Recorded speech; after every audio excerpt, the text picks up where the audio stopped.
Living in the world driven by technological determinism, it is futile to undermine the role of ever-emerging technological developments in our post-pandemic world. The emerging trend of digital ecology is not only the existing socio-political rhetoric, but has also revolutionized economies at large and societies in general.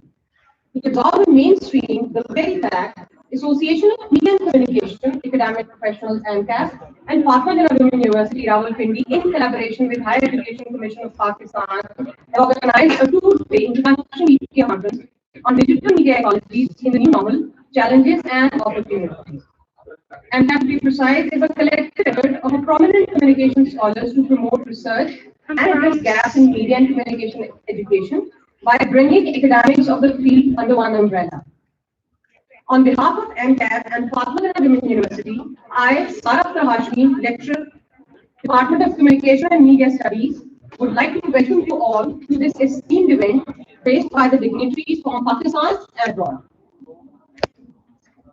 I would also like to thank AMCAP team, deans, faculty advisors, head departments in charges, faculty and staff for their valuable presence.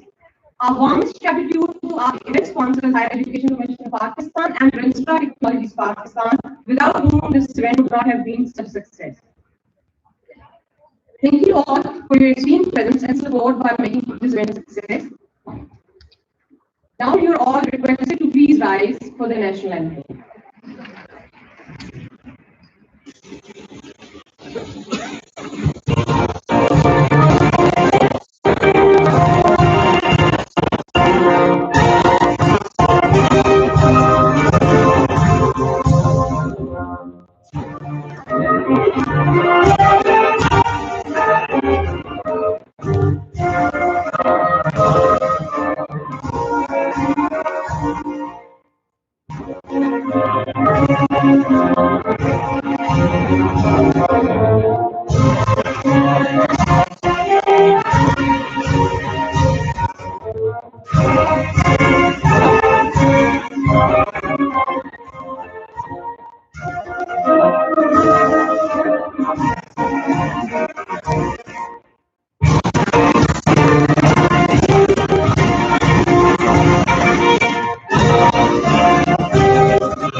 Before we formally start, I would request Sayyida Sabrina Bukhari, student of Defense and Diplomatic Studies, to please come and recite a few verses from the Holy Quran.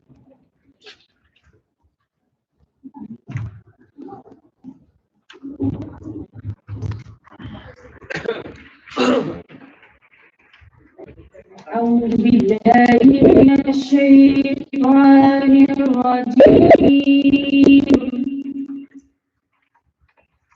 بسم الله الرحمن الرحيم.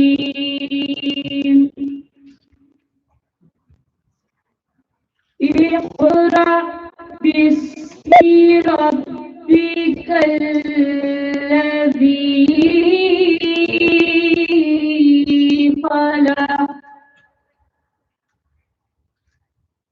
خلق الإنسان من علق. اقرأ وربك الأكرم الذي علم بالقلم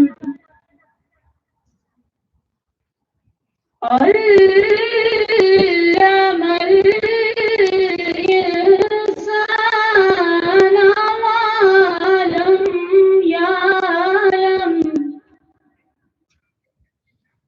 علم الإنسان ما لم يعلم.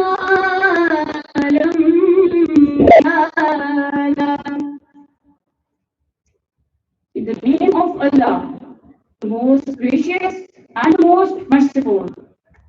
Read in the name of your Lord, who has created all that exists. He has created man from the God of the living blood. Read, and your Lord is the most generous. He taught the man which he knew not by writing.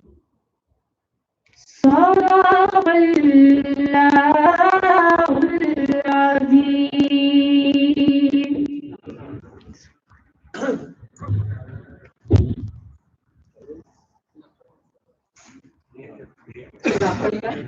To start, I would like to request Worthy Vice Chancellor Dr. Saima Mumid from Bharatiya University for her welcome address. Dr. Saima Mumid.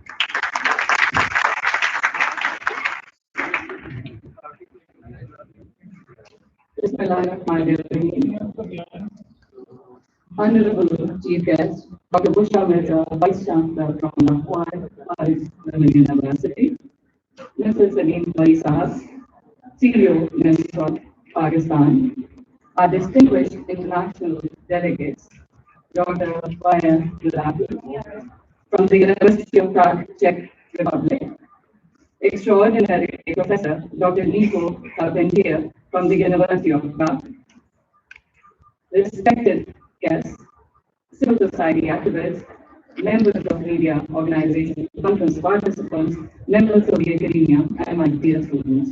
Assalamu alaikum and good morning. It is my immense pleasure that I welcome you all to the AMCAP-FJWU 2021 International Media Conference. And the title is indeed very, very relevant to our current times, the digital media ecologies in a new normal, the challenges and opportunities. So I hope that in this particular conference, we focus on both the aspects. We're very grateful to all that have, all the participants who made it on time to the university. And just let me tell you about our university that this is indeed the first specific university in Pakistan that was founded about 23 years back. Now, in our current times, if we analyze the potentials and the raising concerns on communication and media technologies, the relevance is exponentially increased given the dynamic situation. In the recent years, media has become part and parcel of practically every social segment of the society. And the array it goes from, say, politics, judiciary, education, entertainment, sports, and you name it, and it's there. And it's very important that we, as a higher education university, focus on update such kind of issues, which can have an exponential gains for the country.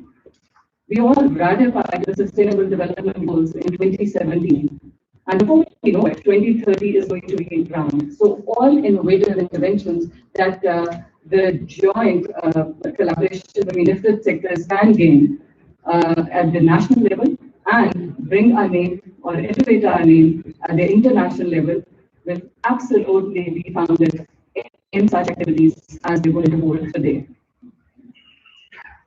I'm very proud to announce that this conference will be followed by the International Doctoral School organized in collaboration with the Association of Media, Communication Academic Professionals, Punjab Higher Education Commission, and the International Association for Media Communications Research. So our collaborative efforts will facilitate emerging scholars in designing research that is very context specific and is relevant to our needs. And they will get guidance from the national and international experts.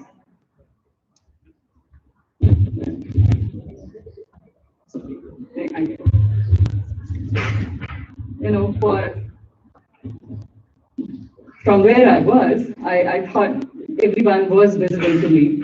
So if this is any better, in any case, I'm very proud of the fact that we have about 13 international scholars and a diverse team of academicians and media experts today. And they will be contributing in this doctoral program. They have been involved in the entire planning of this doctoral program. So what we hope to achieve is very context-specific projects coming up. And there will be lots of learning, not just for the participants who attend the conference and the doctoral student, but a lot of take-home messages will indeed uplift the educational profile of a lot of other institutes and the other universities.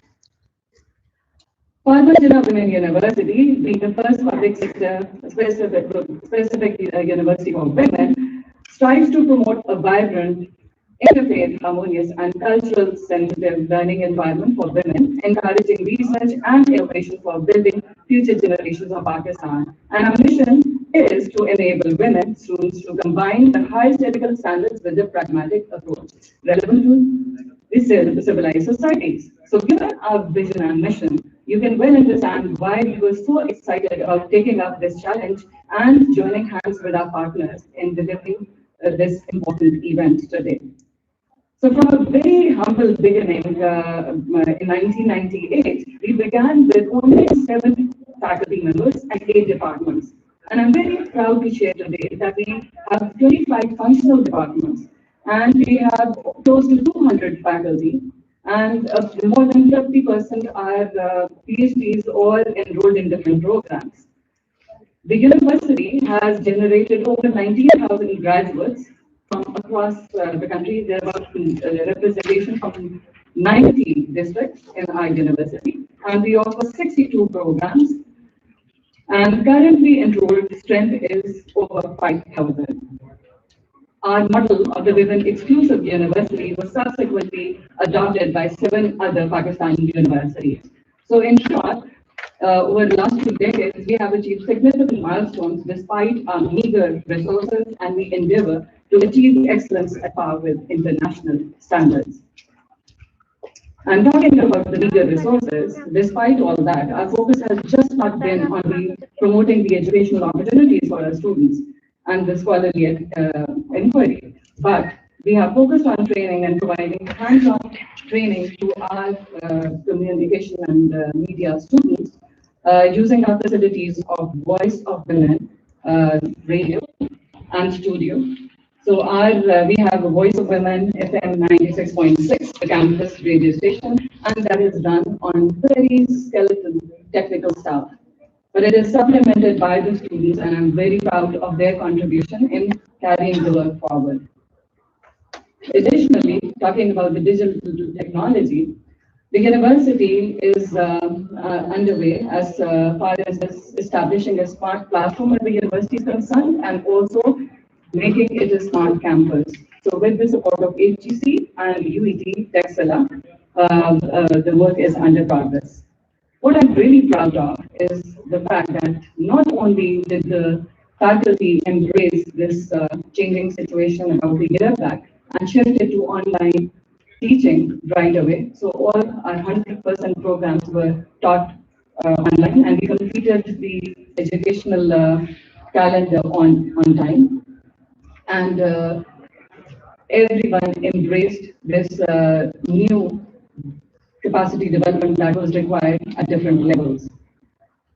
So not just, we just did not focus on the routine work, but additionally, we entered into an informal partnership, and that consolidated into a formal collaboration recently with the Commonwealth of Learning Canada.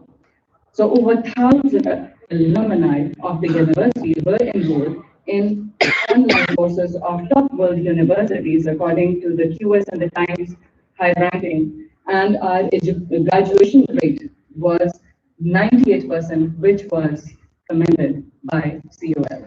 And we have entered into the second round of collaboration with them.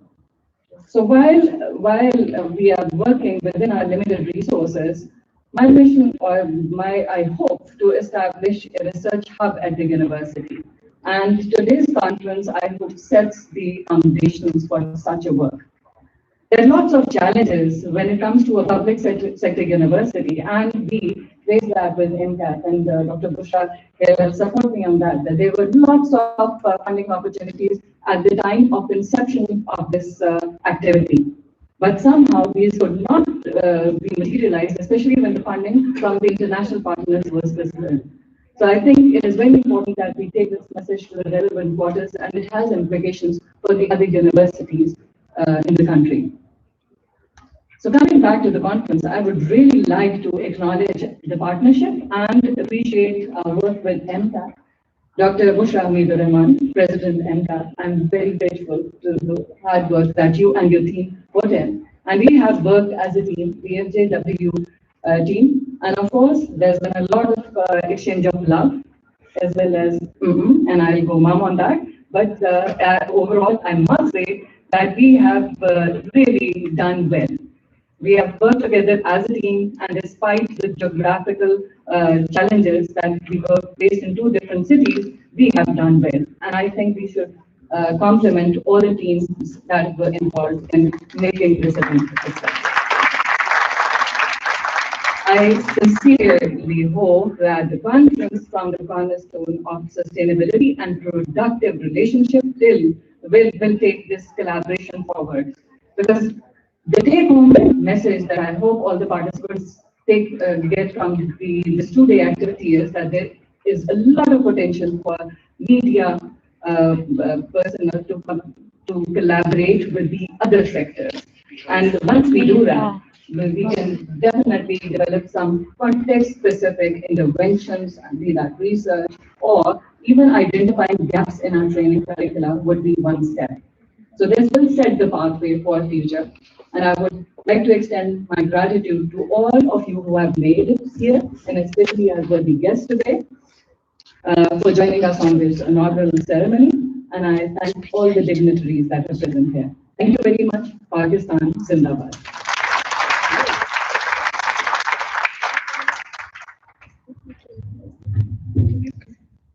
Thank you very much, madam. Adhering to the essence of this conference, we are live on YouTube, Facebook, and Twitter at the moment. For all those who can't access us through their physical presence, they can definitely access us via online through these forums, YouTube, Twitter, and Facebook.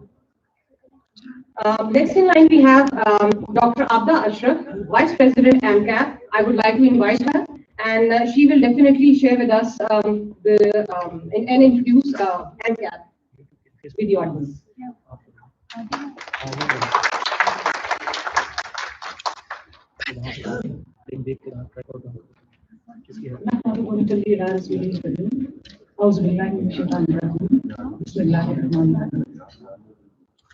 Distinguished guests, respected colleagues, and very dear students, Assalamu alaikum. I will give a brief introduction to the Association of Media and Communication Academic Professionals, and would like to share the philosophy behind. Media education has to be a deliberate effort to bring an organic relation between the individual and the society to which he or she belongs. This can be achieved through an orderly transmission of the collective experience of the social mind from generation to generation.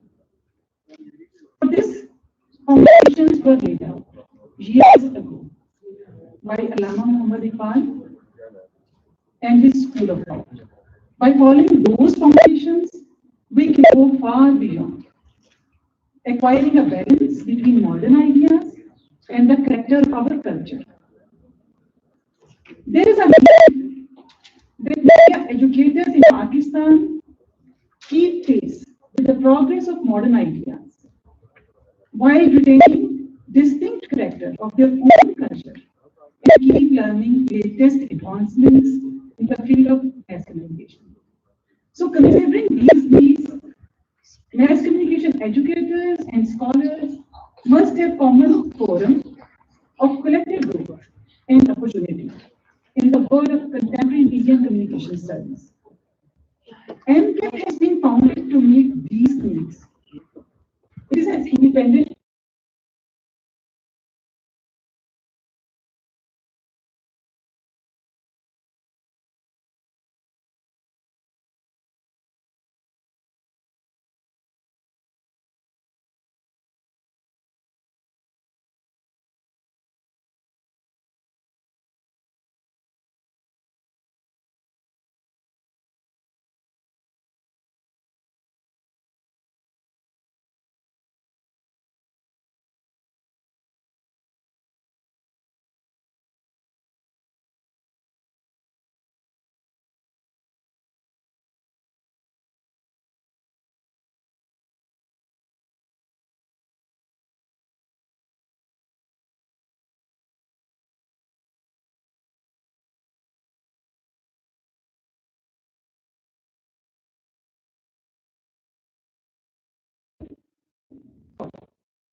vision is to provide a collaborative platform to promote cultural research, contributing in the creation of knowledge in media and communication field.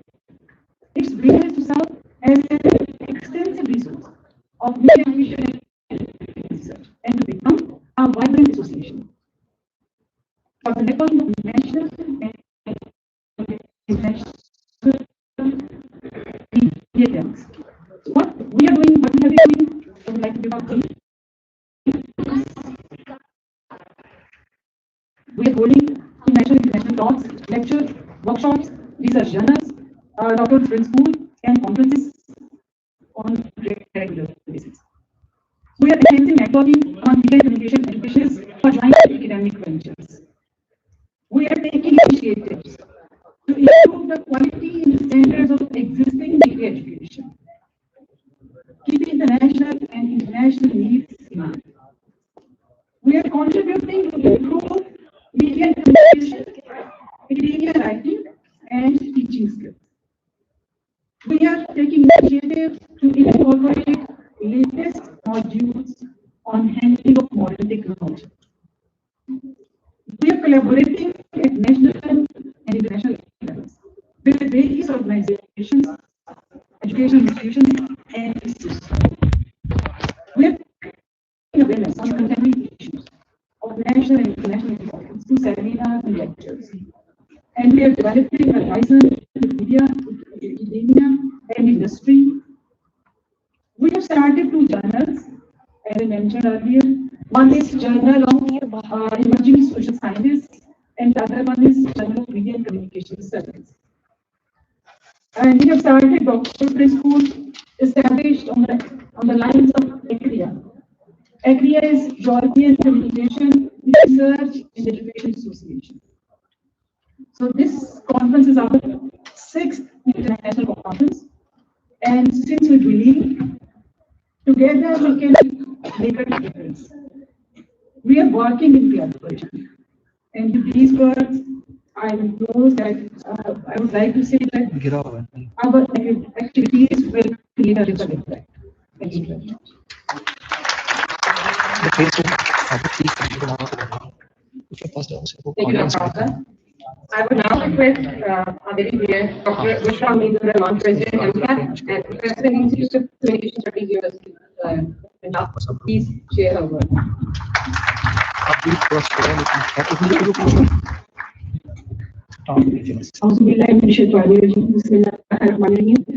Thanks to very nice introduction also.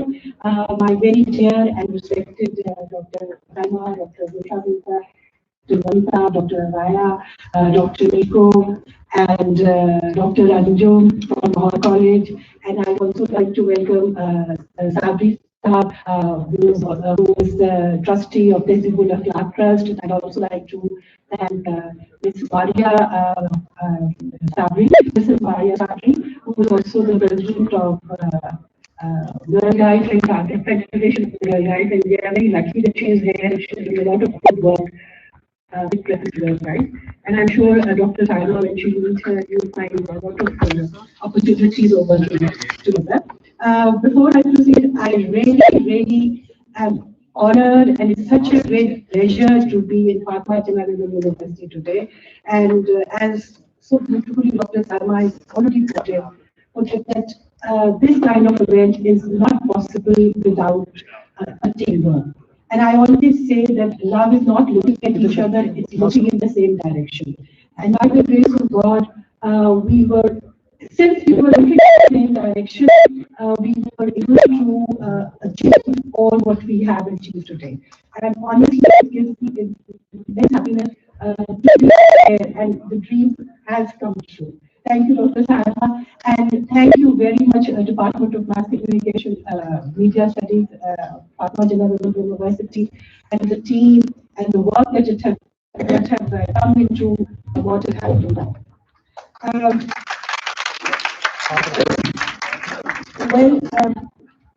The whole conference, basically, the idea was behind this conference was that we all pray and complain about the issues of the society.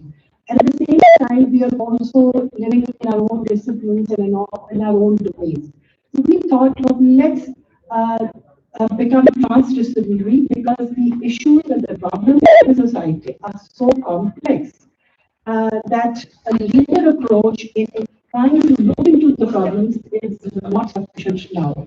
And what we really require now is an approach which is multidisciplinary, which is transdisciplinary, where everybody is an equal stakeholder and where everybody's ideas and the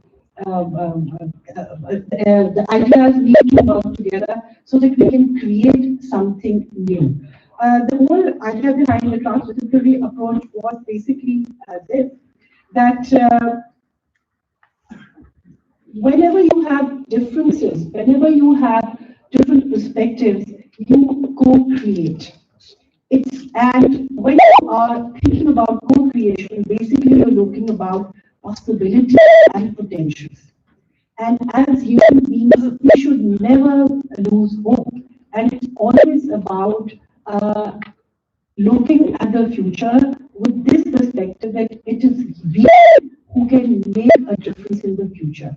So one approach is that we do situation analysis and just sit down and predict what is going to happen. And the other approach is that you create your own vision, you create your own future. And this conference, the idea behind this conference is that when we are calling people from different disciplines, and I'm so happy that Dr. Bushra Mirza is here from pure sciences, and in the coming sessions, when we see that people from different disciplines are also joining us, they are joining us from art and humanities and also from pure sciences. The idea here is that when we are working together, we do and we can make a difference. And this conference is just a humble effort in sensitizing us that we need to go from a very closed outlook towards education creation to a little bigger and a larger picture. And fortunately, this used to happen in the past. And like in the past, you will see that art and science were always together. They were not bifurcated. I mean, you have seen it in Da Vinci, the Last Supper dekhe or famous Mona Lisa dekhe. So what are they doing? What is he doing? He is bringing art and science together, and that's how he created the masterpieces. If you look into the Islamic architecture, it is amazing how they have also combined sciences with art. And this is the time where we need to combine sciences with art, with humanity. This has become very important now because of the digital media now, and this digital technologies have brought all of us together. And this is a beautiful opportunity for us to actually work in collaboration and move forward and create something new. I'm insisting on creating something new again and again because I feel that somehow or the other in our higher education, we have missed this purpose of higher education. We have become copycats. Unfortunately, we have become situation analysts.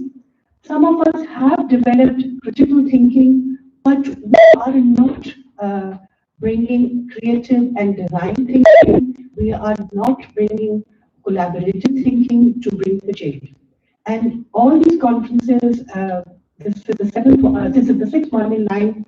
This is the main spirit behind it. Like, let's have confidence within ourselves and let's be original in our thought processes. Let's get the information and then create knowledge. And then, of course, from knowledge, I always say that it is wisdom and then comes spirituality.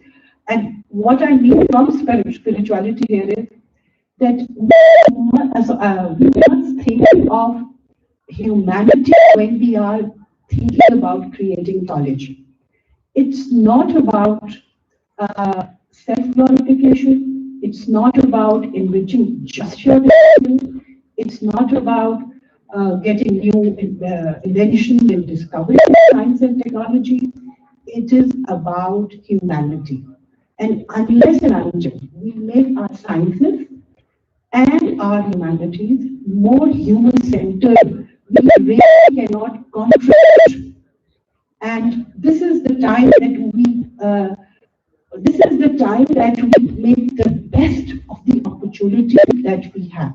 That is digital. We are living in a digital media ecology that is all about interdependency.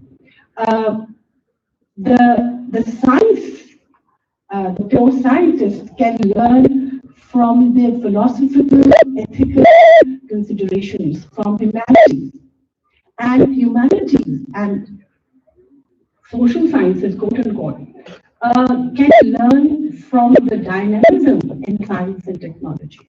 So we are not to look at each other as two parallel things. We are not to look at science and technology as something contrary to social sciences. We have to work hand in hand. Just like in this conference, we worked hand in hand. Similarly, we have to work with neurosciences and with other disciplines, including art, hand in hand. We have to complement each other, and then we will be in a position to create. So I am so happy that this conference we have received more than 100 academic papers, which was a very good indication that we are working in research in media communication. It's a very, very positive sign. And by the grace of God, today we have, in this conference, we have participants who will be presenting their research work from all over Pakistan. That includes interior Sindh and also Balochistan. Thank you, Julia, for coming. And we also have other media academics from Balochistan. And then we have people from Lahore and all private and public universities. Yes, I must insist on this also, that public and private universities offering mass communication, we also need to collaborate with them, and AMCAP has been trying to create that network. Now we have found out that something like more than 64 mass communication departments are all over Pakistan in the four provinces, and by the grace of God, Association of Media Academics is on board with all of them. So now if a researcher is working in interior sales in Khairpur or Nawab Shah, he is in touch with the person who's doing research in Islamabad or in Lahore. So these are just little humble efforts. And from there, now they moved to our collaboration with media practitioners. And from there, we are moving to policy leaders and also other stakeholders. जो सही volume आपका जो यहाँ पे आना है, thank you very much, is also about linking communication with the industry. And this is one of the biggest complaints that we have, that in media education is not working in collaboration with the industry. And जो हमारी digital media में जो contributions हैं संजीव वाली साहब की, that is, they are really commendable. And thank you very much for taking out the time. And it is really very encouraging for our students to see that the media organizers or the media owners are with us. And he has very beautiful things to talk about. I was just sharing that. So with that note, I think I'd like to thank everyone here. And last but not the least is that this conference is also an indication of the potential of public universities. Some of the distinguished guests are not here, but I'm sure we are going to take this message there, that public universities, despite so many constraints, are these serious institutions where the policy makers need to turn to. हमारे यहाँ जो माशरे में जो chaos है, वो इस वजह से भी है कि जब हमने हायर एजुकेशन को वो इम्पोर्टेंस नहीं दे रहे जो कि उसकी ड्यू है. जो डिस्कोर्सेस हमारे बड़े बनते हैं माशरे में, वो यूनिवर्सिटी से बनते हैं. और unless and until we work consciously on the way our universities are imparting education, we will not be able to bring that discourse in the society which actually brings a change in the society for the good. So thank you again for your very patient hearing, and thank you, Dr. Salma and Dr. Bushra. Thank you. Thank you very much, Madam, for your enlightening thoughts. As Dr. Bushra mentioned, I'm thoroughly excited to share with you that today we have amongst us the Bill Gates of Pakistan, leading IT entrepreneur and harbinger of Pakistan's IT industry's development, Mr. Salim Kauri, founder and CEO of NetSol Technologies. So please share your valuable thoughts with you. Mr. Salim Kauri.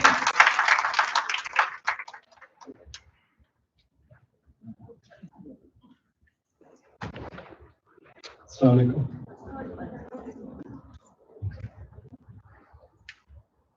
I'm invited regularly to forums, seminars, sessions. I'm not academia, I'm not media. So I always think, what value will I bring to a session like this? And I have to put my thoughts together. Definitely when you're invited, you want to give something. You want to share something. So I'm always trying to figure out the audience, and then the people who organized the seminar, they expect something from me. As I'm not academia, I'm not a media, so what am I? What value will I bring to a forum like this? Well, I may not be academia, but I'm the beneficiary of academia. All what I've achieved today, the last 25 years in Pakistan, building an enterprise which is successful, globally recognized. But how did I got to that point? How did I achieve that? Well, thanks to academia. They have produced some of the best students, which we were able to hire, bring them together as a team, and then achieve our goals. That's how success is done. So I am beneficial academia, so I know a lot more how academia worked, and maybe then I can share my thoughts and my experience with the audience here and the people who are on the social media. On the other side of media, well, luckily for me, I'm part of technology for the last 42 years. When I was in school, when I was doing my schooling, when I was in college, when I was in university, all the information we had is from the books we were given. Curriculum, subject matter. So we have those books to get all whatever knowledge we can gain and be expert in that area. The best we could do, and if I needed some information on outside my studies, I have to go and search encyclopedia. So there were books. I don't know, today's youth will not know what encyclopedia is because they don't need one. But I would have to go and search out the history, all kind of history, all kind of information from encyclopedia. The reason I took computing technology simply was I felt the power of computing. This is 1974 I'm talking about, when I was doing petroleum engineering. I'm not an IT graduate. I'm not a computer science graduate. I'm not. What I was studying was petroleum engineering in a world away from Pakistan.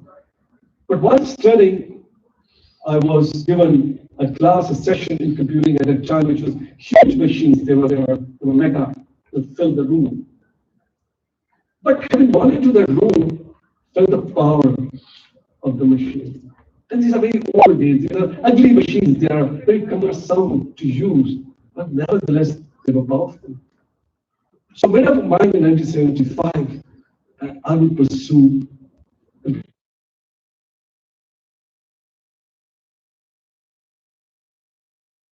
this.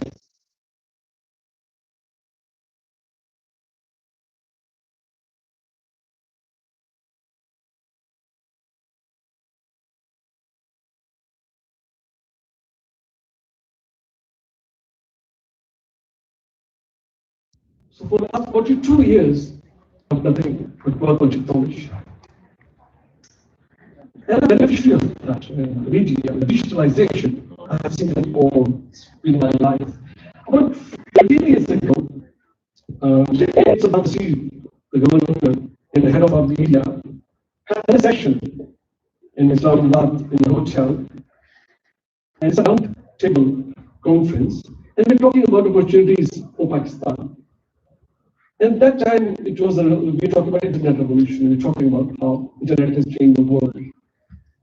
So it's a round table conference, and everybody has to have a say. Nobody can interfere, and everybody can take turns. After my turn, my person, I had we said something interesting. I said, very pessimistically, he said, Pakistan has missed the boat. Pakistan has missed the boat because now we have also missed the boat of internet, and we are way behind the world. Because it was roundtable and I was behind him, I couldn't interfere. I had to wait for my turn after at least 25 minutes. But then the moderator has changed to a new subject. When my turn came, I said to Mr. Moderator, please allow me to go back to the remarks made by my colleague in front of me. He said, the Pakistan has missed the boat. And I disagree fully. I totally disagree with my colleague because this is one interesting part of this digital world technology. At any given time, anybody can leapfrog others if we have the intention to learn. And I wasn't wrong.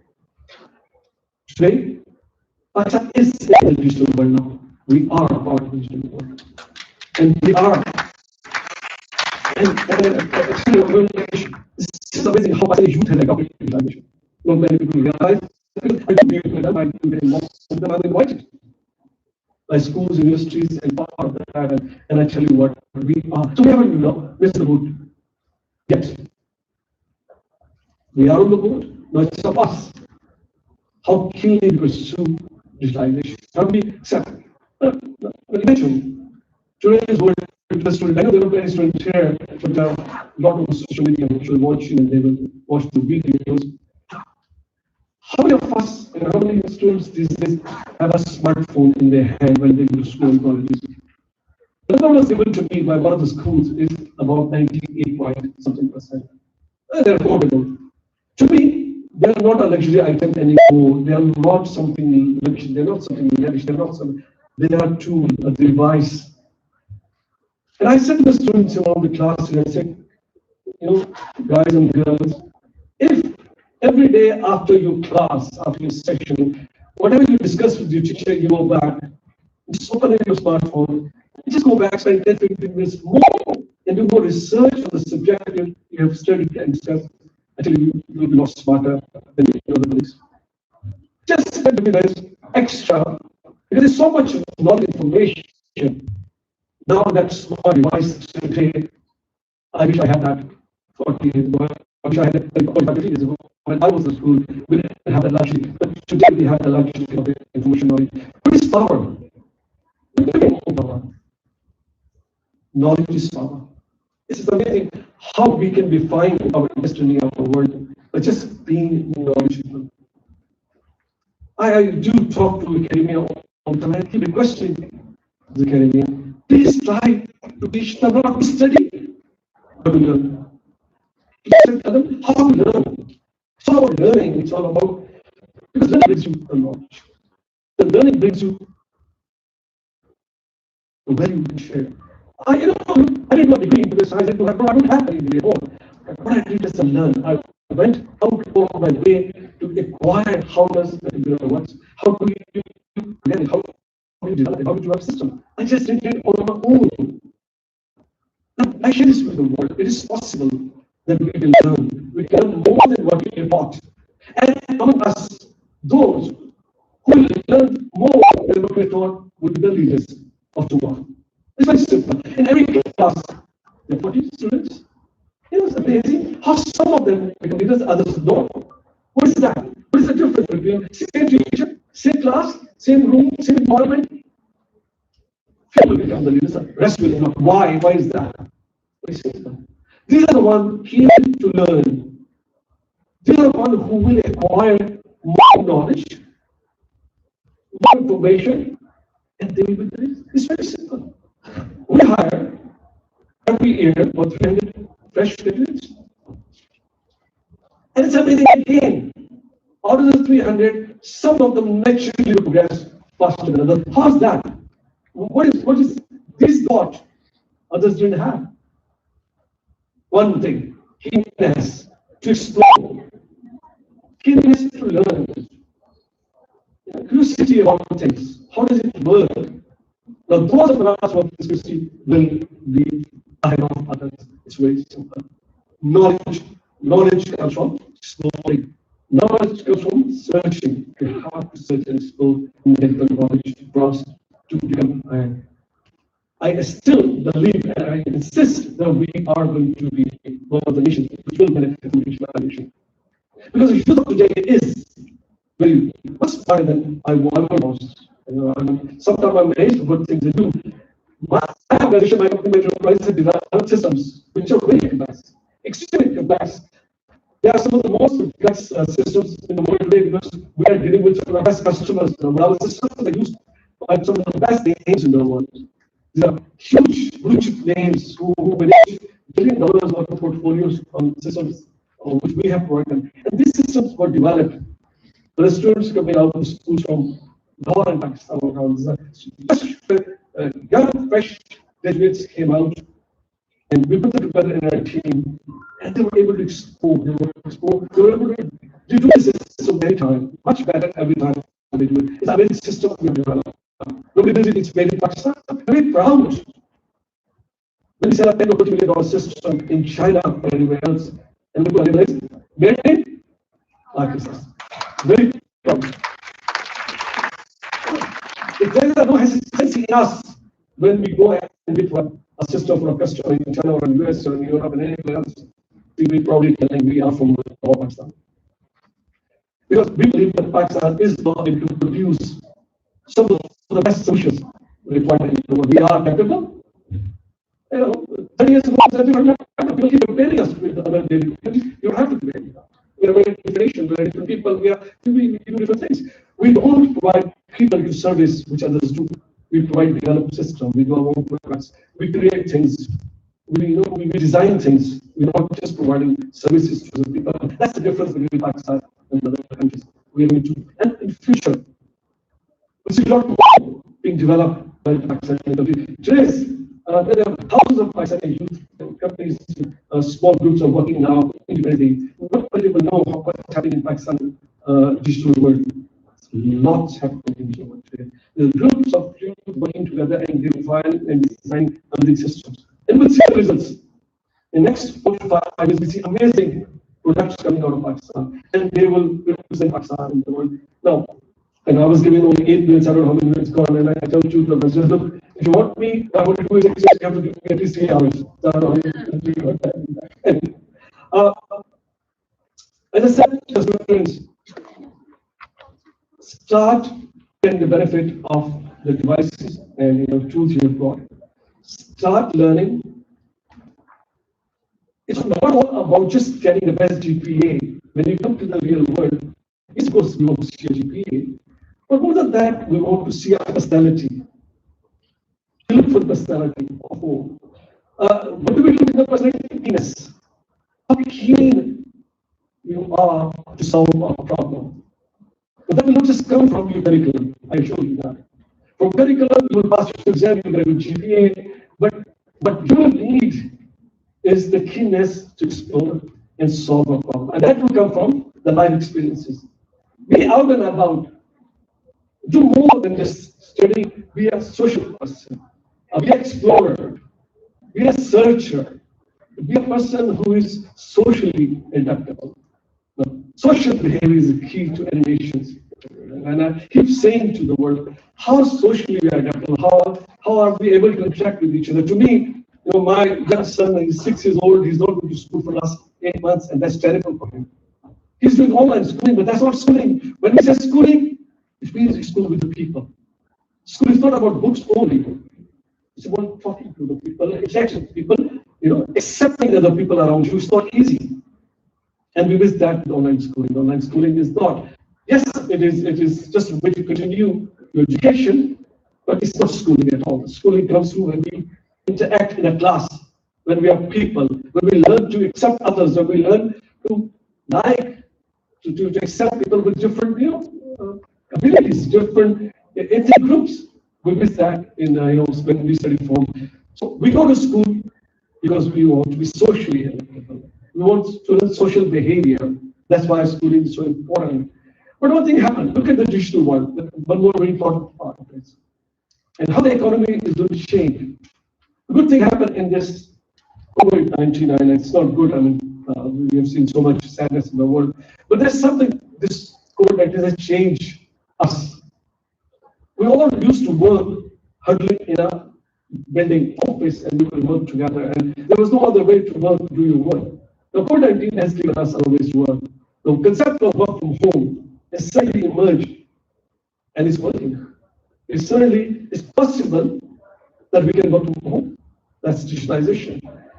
We, in our campus in Lahore, get 1,600 people working at a given time, working together all the time. And it was a very busy place, and we never realized that if something happens, we'll be able to continue what we do as a traveler. It's amazing how adaptable we are. And in March 2020, we have to move out of the campus. We're not allowed to be in the building. And then we have to adapt to working from home, from distant, working together as a unit. And that was interesting to see how we were able to adopt that. So what has this done? Open doors. Now it's open doors. Now it's interesting. In Lahore, we had people from all around Pakistan, from Sakka, from Balochistan, from Punjab's Bhurpur and Multan, and people, they have to travel to Lahore, stay away from their families, and people campus to work. Suddenly now they're back home and still working for us. So that's a change in the world. So this is a bigger opportunity. The digital world has opened it up for us. Now Pakistan is a different place altogether. Now there's no need for a visa to travel to the USA. You can work with yourself from here. This is amazing changing world. Amazing opportunity for Pakistani youth to work around the world. People said COVID-19 is bad. It is just changed everything. We lost job. Disagree with that. It has opened new doors for us. It has opened new heights and opportunities for us to do more work. So now we do more work away from work. Well, that wasn't possible earlier. So there is so much happening today. There are more opportunities. More people are not going for a job. They working on their own enterprise, small enterprise, doing so much work. That is possible because of digitalization. So the digital world is now open for us. It's a great opportunity for everyone. Pakistan economy will benefit a lot from it. We are going to see the numbers change from the economy. IT sector is the real growth engine for us. 10 years is growing every year, 25 to 30%. And I believe that's a small growth. This growth will go higher and higher in the next few years because we have more and more people benefiting from digitalization. Not all people are IT graduates, but they benefit from digitalization. And I think e-commerce digitalization will change. Media, for that matter, is benefiting. Now we look at the social media. I mean, this is now broadcast on all the media. It wasn't the case before. How many people are able to see what we're talking about today? That's amazing. That wasn't the case before. So media is more powerful. There are more ways to transmit. There are more ways to distribute the material we got. Now we need more material. Amazing how much material we need more. So we have more opportunities to be there. Media, we can take more people in. Produce more material because we have more outlets. We never had those outlets. So these outlets, we can really grow bigger. Come on, Pakistan. Let's not miss the boat. Let's stay on the boat. Let's grow. Let's benefit from digitalization. Be a digital one. Let's adopt digitalization. Let's not be shy. Let's not transact through cash anymore. Let's use our devices. Let's encourage the youth to use. I know, I mean, a mobile phone is used for many purposes, but that's okay too. So don't think about those aspects of the device. Let's talk about the positiveness of the device. Let's not think about the negativity all the time. We keep worrying about that's what I want to do. What can he or she learn from the device? That's my more concern rather than what other things can see. My job is to guide here to make sure they use the benefit. Let's do that, but let's not stop them. Let's show them the use of the device so that they're wiser. I can go for hours, but I think the other speakers also. Audience, thank you very much. You've been a wonderful. Thank you very much. Thanks a lot.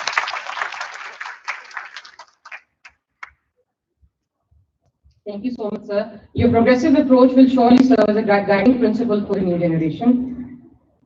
Moving forward, in line with the aim of this conference, we have a video message from Professor Dr. Lee Arts, who is Professor of Media Studies and Director of the Center for Global Studies, Purdue University, USA. I would request our IT team to please play the message.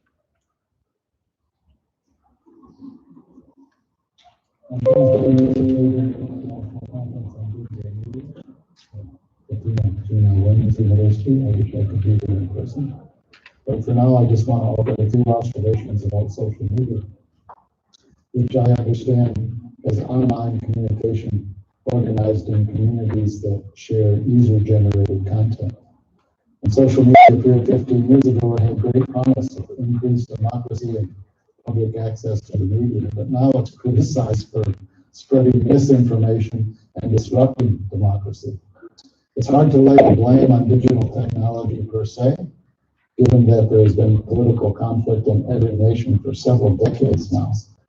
So there's a fundamentally more important question. What are the structures and designs of social media that bring our attention and organize our activity to identify websites and political attacks on vulnerable communities? The question is not digital technology per se, but how technology is created and constructed and used. Digital technology is not currently a public good. Technology, the apps, platforms are all privately held and controlled. Access, promotion, and use depends upon the ownership of that technology. Social media has been designed to maintain our attention and induce us to stay online using a variety of techniques and practices. Anything that will include online interactions to keep us engaged, and in the larger sense, cookies, beacons, fingerprints, other ways that they have of tracking and monitoring and even storing our personal data. These techniques and practices are embedded in the very construction which is decided by technology corporations, and they are all corporations. Whether it's cell phones and PCs like Samsung and Microsoft, or telecommunication systems like Pakistan Telecom, or platforms like Google or Windra, or internet service providers, which have total power. They can restrict, censor, and even shut down access. In fact, last year, ISPs complied with government requests to turn off the internet for the entire population in Bangladesh, the Congo, Egypt, India, many other countries. And in the US, in the last few weeks, Facebook, Twitter, and others have removed individual accounts and shut down apps and services under claims to curb hate speech and misinformation. But these platforms have also shut down sites of other groups, including Counterpunch, Democracy Now!, the American Civil Liberties Union, WikiLeaks. Essentially, these actions are announcing that private owners will determine public debate. I understand that we don't always notice the background control of digital media, but we should. Currently, 4 billion people use social media, more than 40 million in Pakistan. Google, Facebook, ByteDance, Baidu, a few others design the structure, determine features, and control our access to the internet. For the past few years in the US, Hong Kong, India, Pakistan, elsewhere, there's been a concern with well-financed networks using social media to promote narrow partisan interests, including spreading false fabricated stories. One thing we should keep in mind is that social media did not invent fake news. This is not a Trump-era phenomenon. We should not obscure, ignore, or forget that fake news is not new. I recall the ambassador's teenage daughter that told U.S. Congress in 1990 that Iraqi soldiers were toppling incubators and leaving babies to die on the floor. Those lies told by the U.S. State Department to justify the U.S. invasion. I also recall the Secretary of State Clinton's claim in 2011 that Gaddafi was Viagra fetal rapes, which she used to justify the U.S. NATO bombing. Lies that Amnesty International and the UN dismissed as false propaganda. There are many other politically motivated claims, from Syria to Venezuela to Bolivia to Yemen to Kashmir. Rather, these are verifiable instances of commercial media accepting and publicizing claims by governments seeking public support for illegal and indefensible actions, which supplement the more common framing practices of infotainment, spectacle, selecting sources, and avoiding any political context. In other words, there's more danger of fake news from traditional media than social media, in part because commercial media have a greater reach, a greater impact whether that's the New York Times, Wall Street Journal, or John Pakistan, they all have media websites. Also, the internet does not challenge but multiplies those commercial media impacts. Yahoo, Apple News, Facebook are not producers, but major distributors of news media. 60% of the U.S. gets its news from television. Tens of millions get their news from print journalism every day. And talk radio is the primary medium for conservative, evangelical, anti-democratic populists. 100 million people listen to Rush Limbaugh, Mike Savage, Glenn Beck, and others every day. There's similar conditions in Pakistan. Between 16 and 20 million people read the newspaper. 80% have mobile phones, and 44 million users in Pakistan get their news on social media, but that's primarily a reprint from commercial media. Okay. Internet users rely on websites of TV and print media. But what about the followers of explicit social media sites that spread fake news? With 500,000 viewers a day, InfoWars is the most widely viewed fake news website in the United States. Compare that to the tens of millions that go to traditional news websites. In addition, most of them get news from 3 global news agencies, the largest of which is the Associated Press, with 120 million nations around the world and more than 1 billion readers every day, which doesn't count the distribution by Google, Yahoo, Facebook, etc. In other words, the use and political impact of social media per se is less than reported and difficult to demonstrate. Globally and in Pakistan, citizens view the same media frames reporting causes and values. News and entertainment stories are never value neutral. Each story contains explicit and implicit messages about what is preferred, what is right, what is just, all overlaid with ethnicity, nationalism, religious, and social class perspectives. Social media just amplify these practices and values, urging us all to refer to hierarchy and authority, while mainstream media are not devoid of falsification. Just check the Nation in Pakistan. So what are the solutions? Well, first, what is the problem? Hate speech, fake news, these are symptoms, not problems. What causes hate speech? What leads people to seek out fake news? It's the social conditions of daily life: austerity, insecurity, poverty, inequality. When you put people down, they rise up.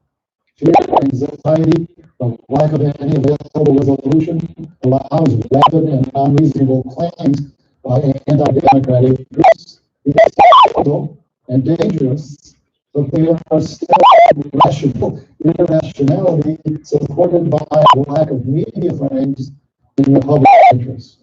So the solution to fake news and hate posts is the same as the solution to austerity, alienation, and consumerism.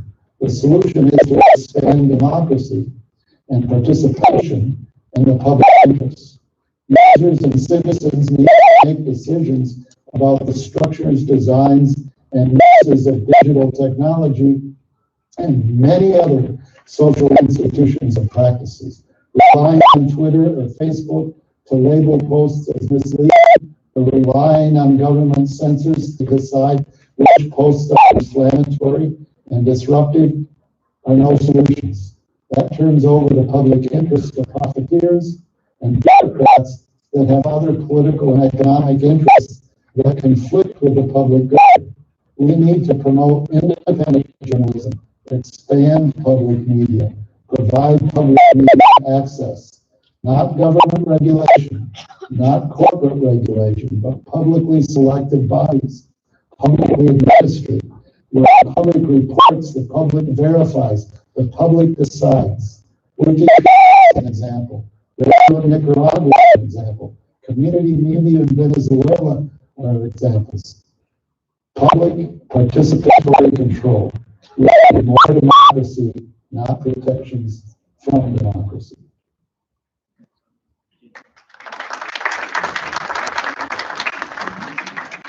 Varsho, thank you to Professor Liaz for his very insightful views on global media's efficacy. We are delighted to share that this conference has enabled us to interact with so many impressive names from academia globally that were once deemed a dream. In this regard, we are honored to have our international keynote speakers, Dr. Vaya Dudaki, with us today here at Padma Jana Women University. Dr. Dudaki is a senior faculty at the Department of Media Studies, Charles University in Prague, Czech Republic, with research interests in intersection of journalism, discourse studies, and alternative media studies. Thank you so much, madam, for gracing us with your esteemed presence. Please deliver your keynote address.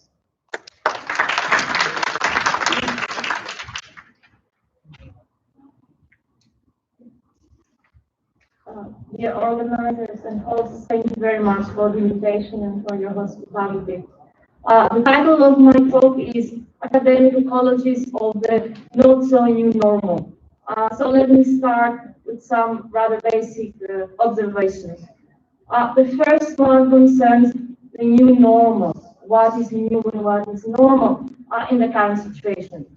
Everybody can agree that the pandemic has caused significant disruptions to our normalities, our professional, social, personal normalities. At the same time, it has disproportionately hit the poor, the unemployed, the precariously employed, those who don't have access to healthcare, the underprivileged and marginalized. Actually, the pandemic has highlighted the income and power imbalances that our socioeconomic and political systems are built on. I'm not visible now. I'm taking a higher position. But if we look at other parts of the population, the ones who are privileged enough to have a home, to have a job, and who are able to work from home, it has forced us to reorganize our lives, forced us to lock ourselves for almost a year in our homes and work from there. Still, the conditions for the privileged ones who can work from home have created, I would say, considerable stress and frustration, especially for families with children. Apart from physical health problems and COVID-related casualties, the mental health of both adults and children is in many cases challenged. And this situation affects actually women disproportionately, women who are the traditional caretakers of the families, who are also, according to data available from many countries, being exposed to increased domestic violence during this period. If you look at our field, the academia, and female academics, whether it's PhD students, young scholars, senior scholars, today we are heavily burdened and have to tackle household, familiar, and professional roles. There's international studies, some of them large scale, show that during this past year of the pandemic, the gender gap as regards research output has widened, with female scholars publishing less than normal and knowing that this normal is structurally imbalanced in the first place, and male academics publishing in many cases more than normal during the first period of the pandemic, again the male normal. In short, the pandemic has disrupted social life and activity globally, has not left the academia unaffected. At the same time, I would say we are witnessing the aggravation of structural problems.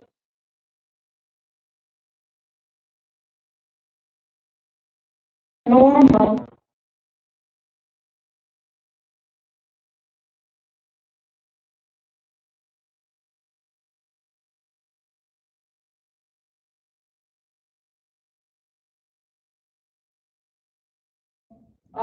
Communication and media studies in addressing these structural social, political, economic imbalances. I think we can address these issues, each one of us in Untitled, by focusing on critical, engaged, and change-oriented scholarship. This focus is far from new. It's connected with a long tradition, for example, in the field of education, using, for example, Paulo Freire's emancipatory education, or the field of social change and development studies. For example, Borda's engagement with emancipatory research that fosters social change. Allow me to briefly unpack this triptych of critical, engaged, and change-oriented scholarship and what it consists of. A critical scholar systematically studies, scrutinizes, and exposes the structural power imbalances that support systems of exploitation and discrimination. A critical scholar in our discipline reveals the hidden ideological layers and the social, cultural, economic, political practices as they are reflected, performed, and co-constructed in media and communication, and which allow for and perpetuate these ecologies of exploitation and discrimination. In engaged scholarship, one works usually from a social constructionist epistemological position, which is then translated into a set of research strategies and methodologies, which are based on the standpoint that we cannot study societal phenomena and practices as complete outsiders, and arguing that we can produce neutral knowledge, neutral academic knowledge. We researchers and academics are part of the social. So, still, I'm not supporting that. I'm not supporting a radical relativism in academia, abandoning scientific methods of work. Instead, the photos of a piece of research that Nico Carpenter and I recently published, I want to bring attention to the need for an effective, inclusive, respectful to difference, and handle epistemological standpoint that acknowledges academia as a only semi-autonomous field, without granting it the monopoly in knowledge production or on the criteria for establishing truth. In practice, this means that we need to open the doors of academia and to work with a broad range of societal actors and partners. When we conduct research which is related to these complex social issues of power, imbalance, and discrimination. And this is connected with the third layer of the triptych, that is change-oriented dimension.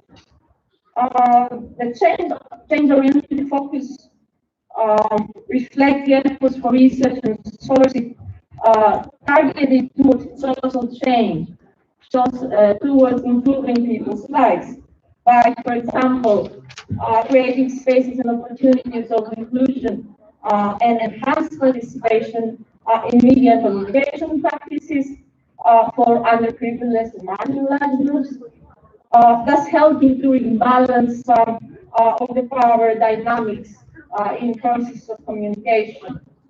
And I would argue that we can bring this triptych epistemology, so the critical, engaged, and change-oriented, in four main intersecting areas of investigation. The first one is gender inequality, opening this area also to all main forms of discrimination. The second one is poverty and the logics of capitalism that support it, as these two are actually inextricably intertwined. The third one is the increasing antagonistic nationalism that construct either the capital or the other nation, the other country, the other ethnicity as an enemy that threatens our existence and needs to be destroyed so that we survive or prevail.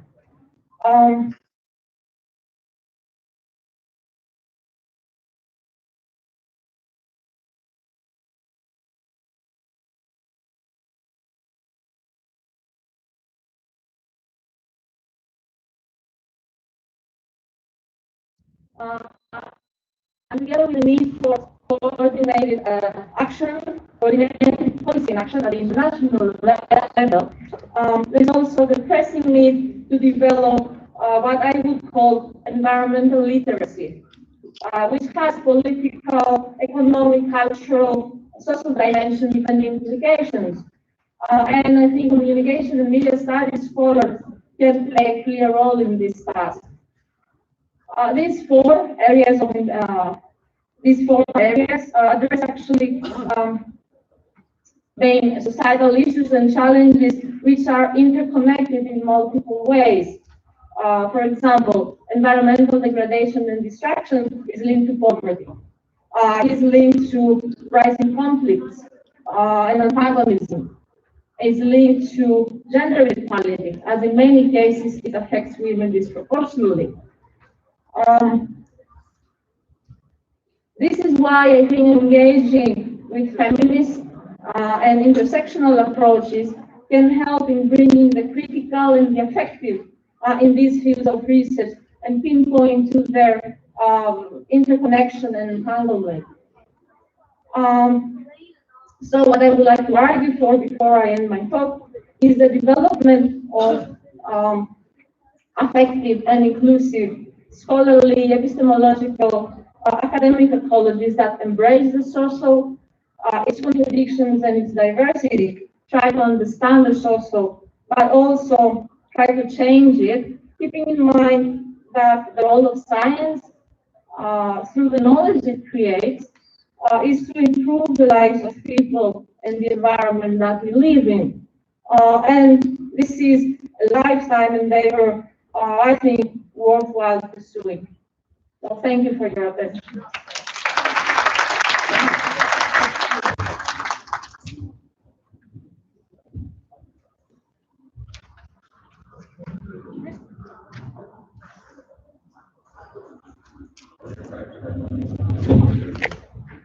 Thank you very much, Dr. Gazaki.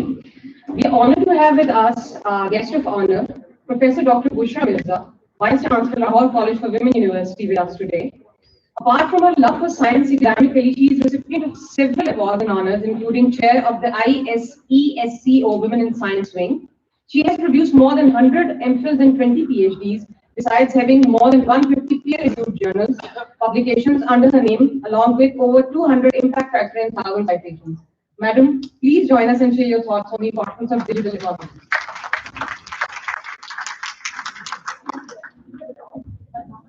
Bismillahirrahmanirrahim. Distinguished guests, organizers, resource persons, ladies and gentlemen, dear students and media people, Assalamu alaikum. First of all, I thank you for inviting me to this very special event. And then I must congratulate the organizers from Faisal University as well as AMCAP who have organized this very special event. And I particularly like this interdisciplinary approach because I feel that even though media has been relevant to everyone always, because obviously it plays a very important role in the political, social, economical, and cultural fabrics of a society. And it has always been relevant to everyone. But with this digital media, we see that it has become more relevant than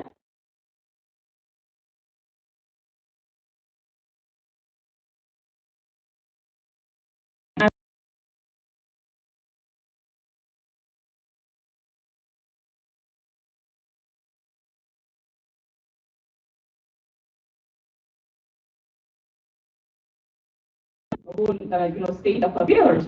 And in one hand, it gives immense opportunities to be heard, to get access to the information, and on the other hand, it poses a lot of responsibility as well. It poses a lot of challenges because everybody can have access to information, but is that information really genuine or fake? That is something which has to be decided or helped to be decided by educational institutions and all those professionals who are involved in this in this subject.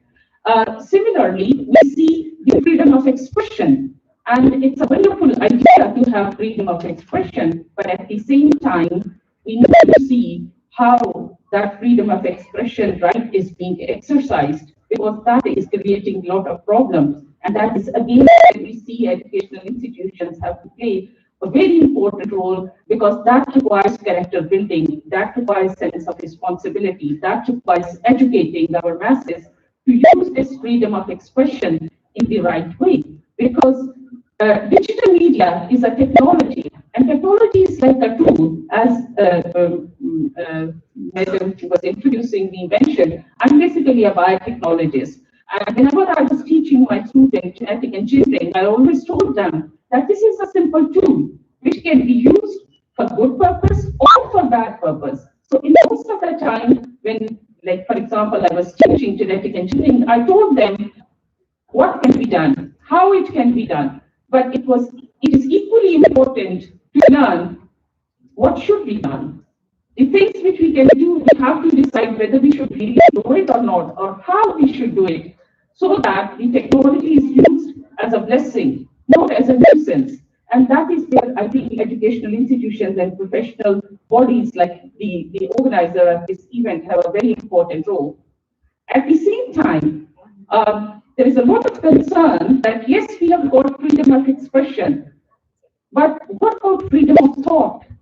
Because this digital media helped us to improve our freedom of thought, or it has negatively affected freedom of thought.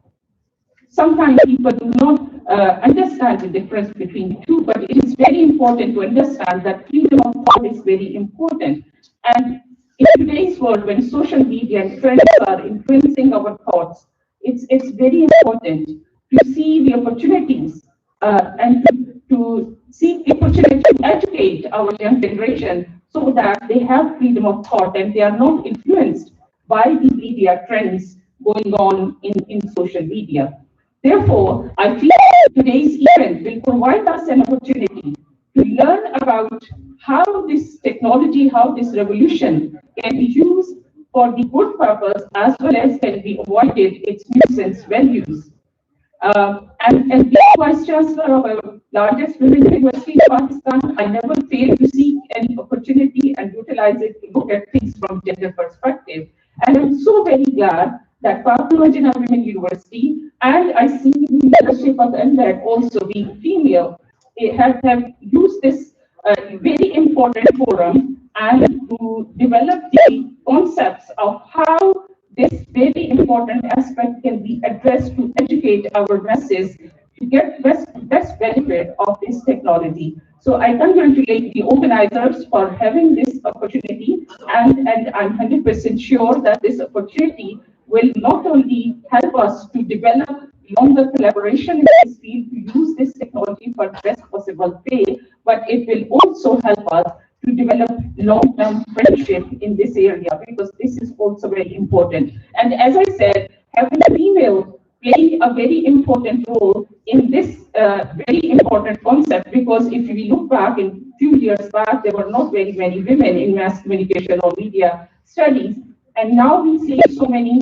female leadership coming into this field, and especially in women universities. I always feel that we are educating future mothers who have to play a very important role in character building of this nation. So I look at it from gender perspective as well, that it's a wonderful opportunity for our female faculty members, our female universities and female leadership doing the right thing, doing what needs to be done. So I congratulate and feel very proud Pakistani to play a very active role in this participation in this event. And I assure Patna Women University Vice Chancellor, Dr. Saima and Dr. Bushra from this MVEC organization to look forward to collaborate with them to do whatever we can do in this aspect from Lahore Women University also, because I see a lot of participation from there as well.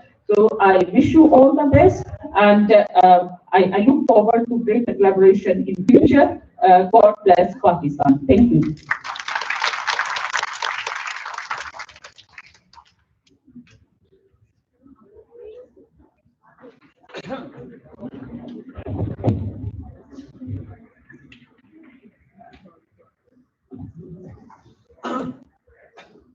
Thank you so much, Dr. Bushra, for sharing your valuable views. I would like to request the entire audience to please welcome Mr. Chaudhry Fawad Hussain, Federal Minister of Science and Technology. It is our extreme pleasure and honor to welcome the chief guest for the ceremony, Mr. Chaudhry Fawad Hussain, Federal Minister of Science and Technology. Belonging to a power and political family of Punjab, Mr. Fawad is a lawyer by profession and a politician by passion. Apart from that, he has also hosted a variety of television shows and contributed columns for leading newspapers of the country. His ministerial leadership has helped him get the limelight, driven by his vision to make Pakistan self-sufficient in modern technological industries, including technical medical equipment, electrical car manufacturing, and information technology. I would now request Mr. Fawad Chaudhry to please share his thoughts on the importance of digitalized Pakistan. Mr. Fawad Chaudhry.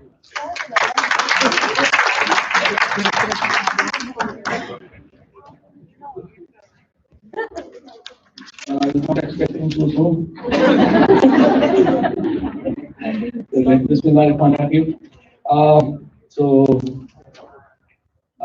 Ladies and gentlemen, और काफी अच्छे के बाद एक ऐसी gathering है जिसमें ladies ज्यादा हैं और जेंट्स कम हैं, तो एटलीस्ट सम बैलेंस है।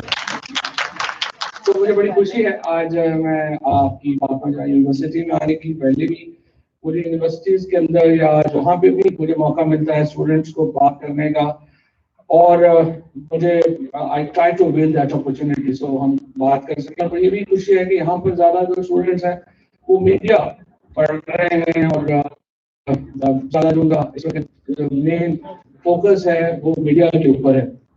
हमने पहली बात तो यह है कि मैं, क्योंकि मैं पहले इंफॉर्मेशन मिनिस्टर भी रह चुका हूँ और उससे पहले मैं खुद मीडिया में काम कर चुका हूँ, और जो एवोल्यूशन है पाकिस्तानी मीडिया की ये बड़ी रैपिड है और बड़ी हमने देखा है कि हमारे बिल्कुल सामने हुई है। 2001 से पहले ये बिल्कुल मीडिया जो था वो और था, और उसके फौरन बाद यहाँ पर बिल्कुल बदल गया, और आज जो हम तकरीबन आप समझिए कि 2 दहाइयों में हम जहाँ पे पहुंचे हैं, अगली 1 दहाई में बिल्कुल मुख्तलिफ हो जाएगा। तो मैं एक तो हमारे जो 43 इस वक्त जर्नलिज्म के स्कूल्स हैं, मैं जब इंफॉर्मेशन मिनिस्टर में था तो मेरी कोशिश ये थी कि मैं उनको ये रिक्वेस्ट करूँ कि आप अपने सिलेबस में बड़ी चेंजेस लेके आए, बिकॉज नाउ द मीडिया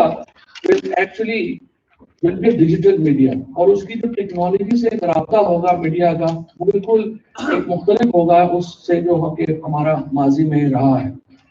और इसके लिए हमें अपने जो तालिब इल्म हैं उनको जो है वो तैयार करना होगा, क्योंकि ज्यादातर हमारी जो इंटरनेट की स्पीड है पाकिस्तान के अंदर, अभी हमारा जो थोड़ा बहुत, अभी भी आपने देखा कि पहले 4-5 साल पहले जब मैं अपने दोस्तों को बताता था कि ये पाकिस्तान के अंदर भी एक एवोल्यूशन आएगी और फॉर्मल मीडिया जो है वो चेंज हो जाएगा इनफॉर्मल मीडिया में, तो काफी लोग जो है वो नाराज होते थे, क्योंकि लेकिन अभी हमने देखा कि वो 5 साल भी नहीं लगे, 2.5 साल के अंदर ही बहुत सारा मीडिया हमारा जो है वो यूट्यूब चैनल्स आपने देखा सब लोगों ने अपने बना लिए, फिर जो हमारा ट्विटर है, फेसबुक है, ये सारी चीजें जो हैं भी आ गई।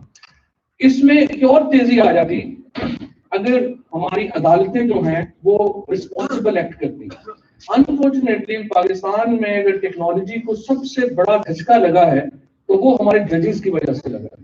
2014 में जब आपने बैन कर दिया यूट्यूब, उसके नतीजे में तमाम जो दुनिया की बड़ी सोशल मीडिया ऑफिसेज थे वो इंडिया शिफ्ट हो गए।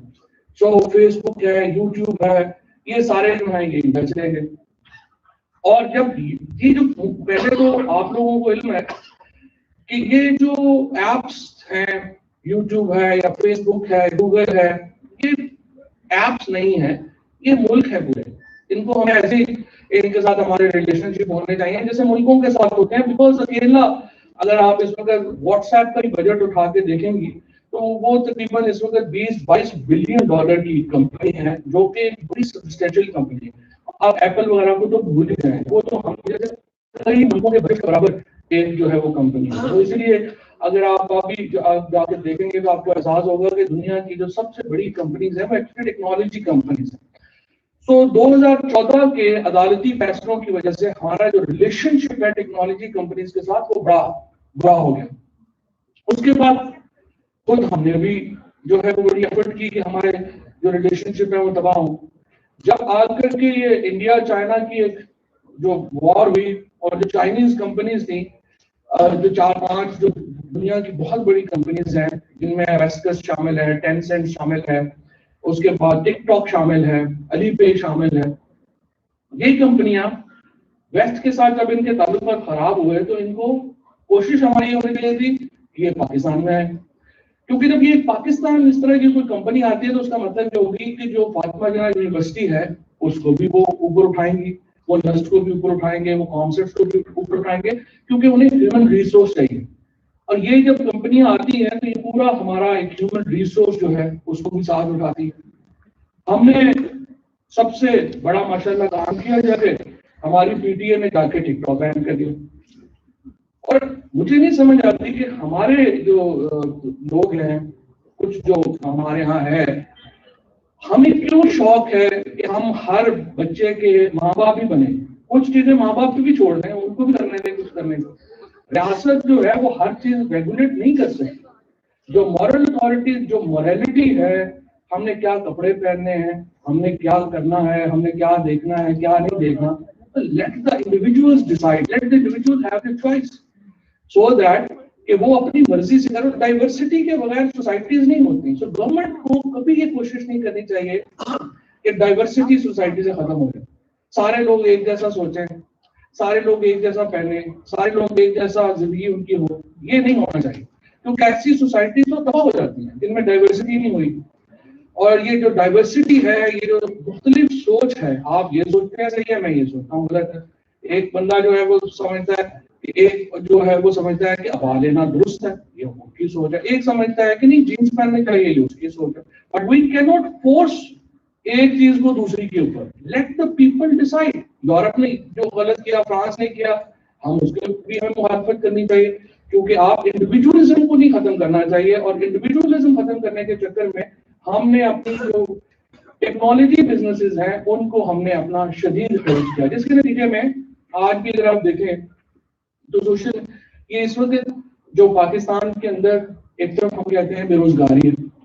اب بے روزگاری کیسے ختم ہوگی؟ بے روزگاری تب ختم ہوگی جب انٹرنیشنل انویسٹمنٹ پاکستان میں آئے گی. انٹرنیشنل انویسٹمنٹ تب آئے گی جب آپ کا اسکل ڈیولپمنٹ ہوگی. اسکل آپ کے پاس ہے نہیں ہے, باہر آنے والے کو ہم آنے نہیں دے رہے, اور بے روزگاری کے اوپر ہم کہہ رہے ہیں بڑی بے روزگاری ہے. تو جب تک ہم اپنے چیزوں کو ٹھیک نہیں کریں گے, جب تک ہمیں اپنی جو پالیسیز ہیں, ہماری جو ریاستی پالیسیز ہیں, اور ہماری جو عدالتیں ہیں, میں تو ججز کو تو میں نے ہاتھ جوڑ کے یہاں پہ بھی ملتا ہوں, میں کہتا ہوں کہ خدا کے لیے آپ یہ ٹیکنالوجی کے کیسز نہ سنا کریں, یا آپ کے 6 مہینے کو یونیورسٹی میں لگا لیں تاکہ پتا تو ہونا یہ ہے کیا کام اور کیسے ہے. سو یہ جو ایک پورا ایک بین کلچر ہے, اس نے پاکستان کو بہت زیادہ ہرٹ کیا ہے, اور اس کے نتیجے میں ڈائیورسٹی ختم ہو. دوسری امپورٹنٹ چیز, women participation in mainstream economy and mainstream technology. ابھی ایک تو دنیا میں ایک پرابلم ہے, ہمارا جو سائنس کی اسپیشلی جو فیلڈ ہے, اور میں ویسے پاکستان میں تو زیادہ ویسے مجھے حیران ہوتا ہوں کہ یہاں پہ تو لڑکیوں کو زیادہ سائنس میں آنا چاہیے, زیادہ اسٹیم میں آنا چاہیے, کیونکہ یہ اس حساب سے ایک آئی وڈ سے ایک انٹرسٹنگ فیلڈ ہے کہ اس میں آپ کو بہت زیادہ لوگوں کے ساتھ کام نہیں کرنا ہوتا, لیبارٹریز میں کام کرنا ہے, انڈیویجول ریسرچ ہے, آپ کا انڈیویجول اسکل ہے جو کہ آپ کی ڈٹرمن کرے گا آپ کی کامیابی کو. But some how the girls in Pakistan are not really taking a real interest in technology and especially in science. تو اس کے لیے میں یہ سمجھتا ہوں دو کہ ہماری جو اس وقت انٹرنیشنلی جو ہماری لڑکیاں ہیں انہوں نے بڑا نام کمایا ہے. MIT کے اندر, جرمنی کے اندر ہماری جو لڑکیاں ہیں انہوں نے بڑا نام کمایا ہے. And I would like Pakistani girls to اس کو آپ فالو کریں, اور پاکستان میں جو سائنس ٹیکنالوجی ہے اس کو آپ جو ہے وہ اپنی فیلڈ میں, بایو ٹیکنالوجی کو, کمپیوٹر سائنسز کو, یہ فیوچر کی فیلڈز ہیں جن کو ہم نے دیکھنا ہے کہ دنیا کدھر جا رہی ہے. میں نے پہلے بھی ہم نے یہ بات کی ہے کہ ہمیں دیکھیے ہمیں اپنی فیوچر مارکیٹس کے اوپر بھی نظر رکھنی ہے. یہ نہیں ہے کہ ہم یونیورسٹی میں آئیں, ہم اپنی ڈگری کریں اور پتہ چلے کہ جو ڈگری ہم نے کی ہے وہ تو فرینکلی اس کی ورتھ ہی نہیں ہے, اور اس سے ہمیں کوئی نوکری نہیں مل سکتی. کیونکہ اصل جو آزادی ہے نا, جس کو ہم آزادی کہتے ہیں, وہ دو آزادیاں ہیں نہیں. ایک پولیٹیکل آزادی, پولیٹیکل آزادی ہے کہ ہمیں حق ہے کہ ہم چوز کریں کہ ہم پر حکومت کون کرے گا. ہمیں حق ہے کہ ہمیں انڈیویجول آزادی ہو کہ میں اپنے فیصلے جو ہیں تو میں خود کر سکوں. اور دوسری جو سب سے امپورٹنٹ آزادی ہے وہ ہے آپ کی معاشی آزادی.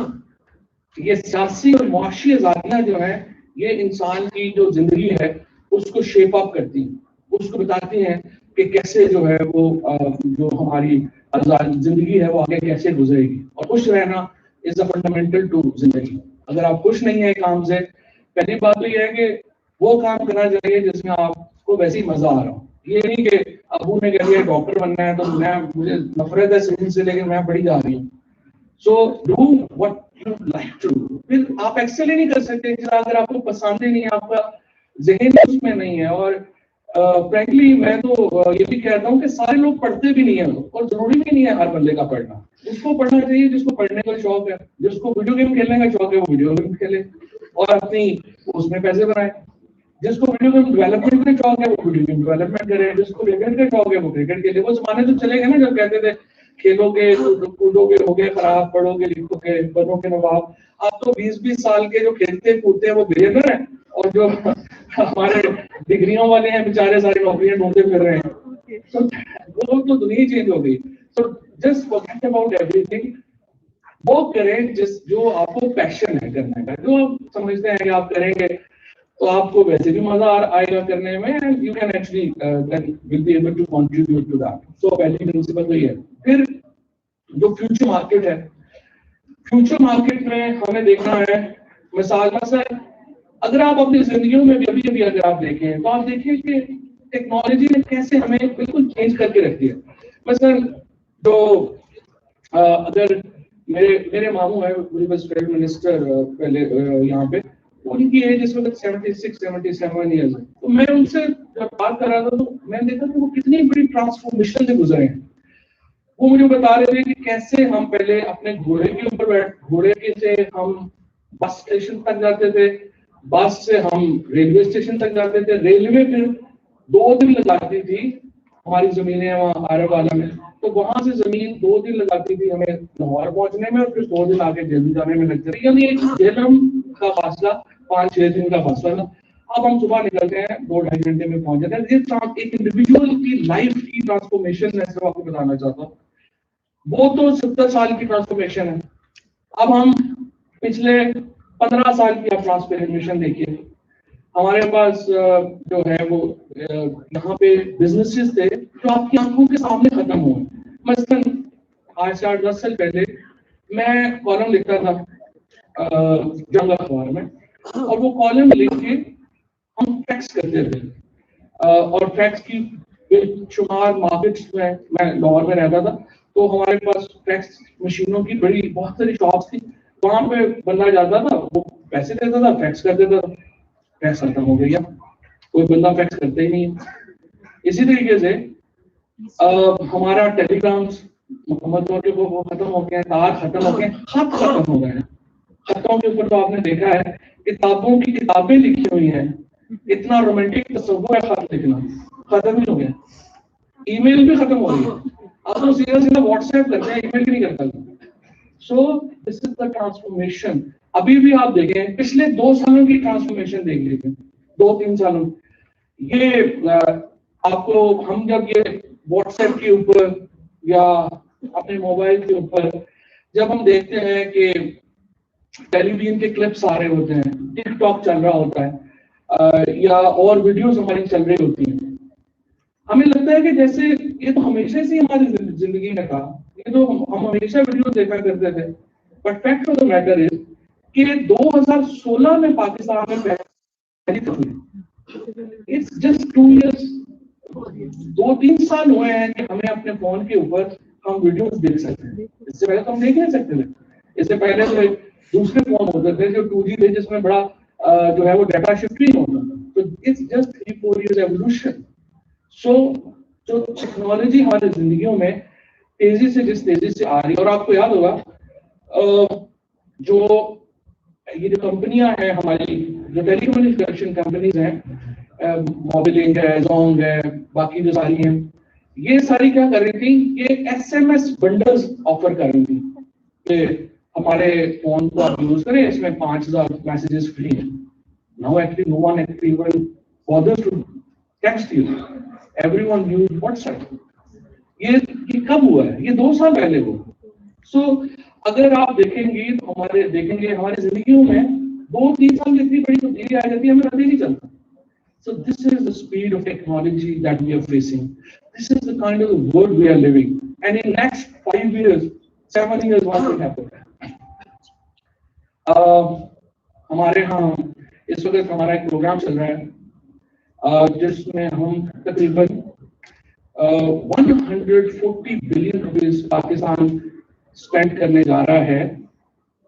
अब हमारे जो खंबे हैं, हमारे जो ग्रिड स्टेशंस हैं, हमारे जो ट्रांसफार्मर्स हैं, इनको बेहतर बनाने के ऊपर, क्योंकि हमारे यहाँ बिजली बन गई, डिस्ट्रीब्यूशन जो है वो सही नहीं है, बिजली हमारी लोड शेडिंग हो जाती है. तो गवर्नमेंट ने कहा हम 140 अरब रुपए खर्च करेंगे अगले 10 सालों में बिजली के ऊपर. So when I sat with the Minister for Energy, हमारे अयूब साहब, तो उमर को मैंने ये कहा कि थोड़ा सा इस चीज को भी देख लें, अगले 10-15 सालों में हमें क्या खंभों की, तारों की जरूरत भी रहेगी या नहीं रहेगी. क्योंकि आप सिर्फ 2 साल पहले अपने मोबाइल फोन की जो बैटरी आप देते थे, तो आपको हर वक्त अपना जो खवातीन है उनको अपने पर्स में एक चार्जर रखना पड़ता था कि फौरन बैटरी खत्म हो जाएगी तो हम चार्ज कर सकें, और लोगों को चार्जर रखने पड़ते थे. अब हम चार्ज करते हैं फोन, 2 दिन जरूरत नहीं पड़ती है बैटरी चार्ज करने की, क्योंकि बैटरी ताकतवर हो रही है, छोटी हो रही है, और हमें चार्जिंग की उसकी जरूरत नहीं पड़ रही है. लाइकवाइज जो लिथियम बैटरीज हैं, उन्होंने जो ईवी गाड़ियां हैं वो आ गई हैं, और हमारी जो कंबस्शन इंजन है उसको उन्होंने बदल के रख दिया है. यूरोप की 50% गाड़ियां अब बिजली के ऊपर चल रही हैं, उनमें कंबस्शन इंजन नहीं है. पाकिस्तान के अंदर मुझे वैसे बड़ी खुशी है ये कि जब मैंने आज से अराउंड 1.5 साल पहले ये ministry of science and technology संभाली थी, तो हमारे पास ईवी पॉलिसी नहीं थी. तो actually my ministry has created 2 huge new industries इन पाकिस्तान. एक हम पूरी ईवी की पॉलिसी लेके आए, और दूसरी हम हेल्थ सेक्टर के अंदर कोविड के ऊपर जो हमने एफर्ट की हम वो लेके आए. सो मेरा कहने का मतलब ये है कि देखिए, आपके इलेक्ट्रिक व्हीकल आ जाएगा, सबसे पहले बेरोजगार कौन होंगे अगले, मैं 5 साल की बात कर रहा हूँ, 10 साल की बात कर लेते हैं. 10 साल में जो प्रोफेशन सबसे पहले फारग होगा वो हमारे मैकेनिक्स हैं. जो हम बैठते राइट लेफ्ट के ऊपर हम देखते हैं दुकानें हैं जिनमें यहाँ रावलपिंडी में भी, लाहौर में भी, जिसमें मैकेनिक्स हैं जो कंबस्शन इंजन ठीक कर रहे हैं. But combustion engine will be over in 10 years और मे बी 15 years. तो वो लोग क्या करेंगे? Apple is launching it's first driverless car in 2024. Driverless car का क्या मतलब है? सिर्फ रावलपिंडी के अंदर, आसान छोड़िए, सिर्फ रावलपिंडी के अंदर 65,000 लोग ड्राइविंग से वाबस्ता हैं. उनका क्या बनेगा? और again, I'm not talking of 10 years or 15 years or 10-20 years. I'm talking about maybe 8 years, less than 10 years. So ये हम एरियाज हैं जिनको हमें देखना है. फ्यूचर मार्केट्स कौन सी आ रही हैं, जा कौन सी रही हैं? ये मार्केट्स हैं जो जा रही हैं, आ कौन सी रही हैं? सिर्फ वॉशिंगटन के अंदर ट्रैफिक को, वॉशिंगटन और न्यूयॉर्क को ट्रैफिक कंट्रोल करने के लिए तकरीबन 40 से 60,000 वायरलेस ऑपरेटर चाहिए होंगे जो इस्लामाबाद में बैठ के वॉशिंगटन और न्यूयॉर्क की ट्रैफिक जो है उसको मॉनिटर करें, नई जॉब क्रिएट हों. So what I mean to say is that we have to keep a very close eye on that how technology is shaping the world, how technology will shape the media, how technology will shape our lives. And I will again request all of you, and especially girls, science की तरफ आइए, technology की तरफ आइए, और इल्म की तरफ आए, मंतक की तरफ आए, दलील की तरफ आए. ये वो प्रिंसिपल्स हैं जिनके ऊपर आप अपनी जिंदगी में इसको वार कर सकते हैं. एक दूसरे को सुनने का हौसला पैदा करें, because science is all about denial. जो भी चीज हो रही है साइंस कहती है हम ही मानते हैं, और इस डिनाइल के ऊपर ही सारी दुनिया जो है उसका इल्म वाबस्ता है. So again thank you very much for having me, and thank you very much for thank you.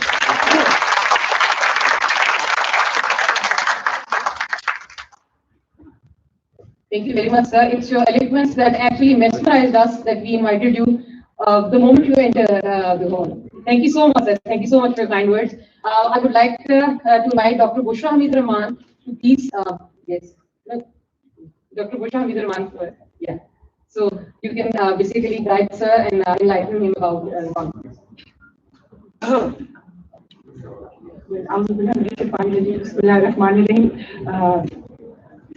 Thank you for having me here again. On behalf of AMCAP and Untitled University, I would like to welcome our Minister of Science and Technology. And it's really heartening to see that the policy makers are coming to a public university and particularly women university. And as Dr. Pusha had spoken, that women are taking lead and in just not in science and technology, but also in science and social sciences also. And I feel it's a very good sign because I personally am a little bit of a feminist. I feel that women bring compassion and care. And that compassion and care is very needed in the society where we are in now. And again, I like to say that whenever we are talking about technology, and as the minister has so rightly pointed out, that we really need to rethink in looking into how do we see an educated person in the 21st century. We are not just to invest in the technology, we also need to invest in the people.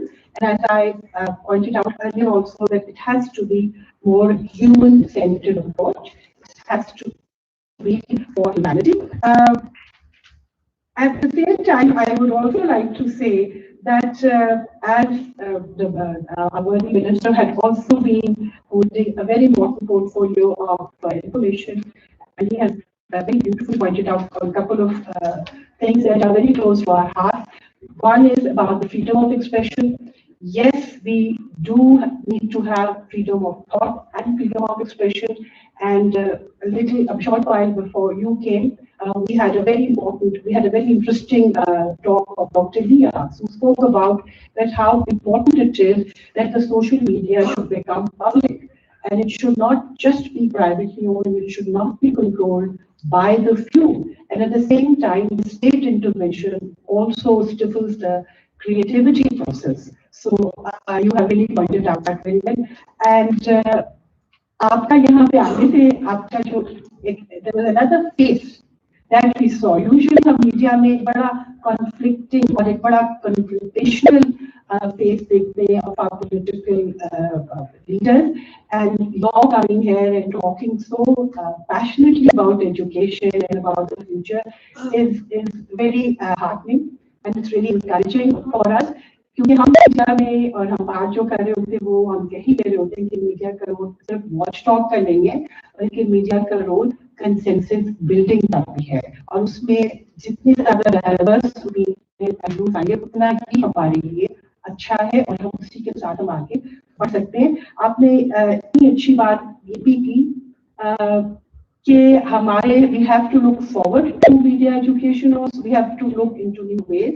और आपके लिए हम आपको भी बताना चाहेंगे, जो बाकी हमारे जो हाजरीन हैं उनको भी बताना चाहेंगे कि इस कॉन्फ्रेंस में हमने 3 वर्किंग ग्रुप्स रखे हुए हैं जो कि only talk about media education in this digital media college में. और ये माशाल्लाह से भी हमारे पास से जामशोर यूनिवर्सिटी के हेड ऑफ द डिपार्टमेंट और माशाल्लाह वहाँ के फैकल्टी मेंबर्स हैं, फैसलाबाद से आए हुए हैं, सियालकोट से आए हुए हैं. We have people from Balochistan and we also have people from Lahore and Islamabad, both from private and public universities, जिसमें कि हमारी एकेडेमिया जो है वो एक बहुत अच्छा एक ब्रेनस्टॉर्मिंग सेशन करने वाली है.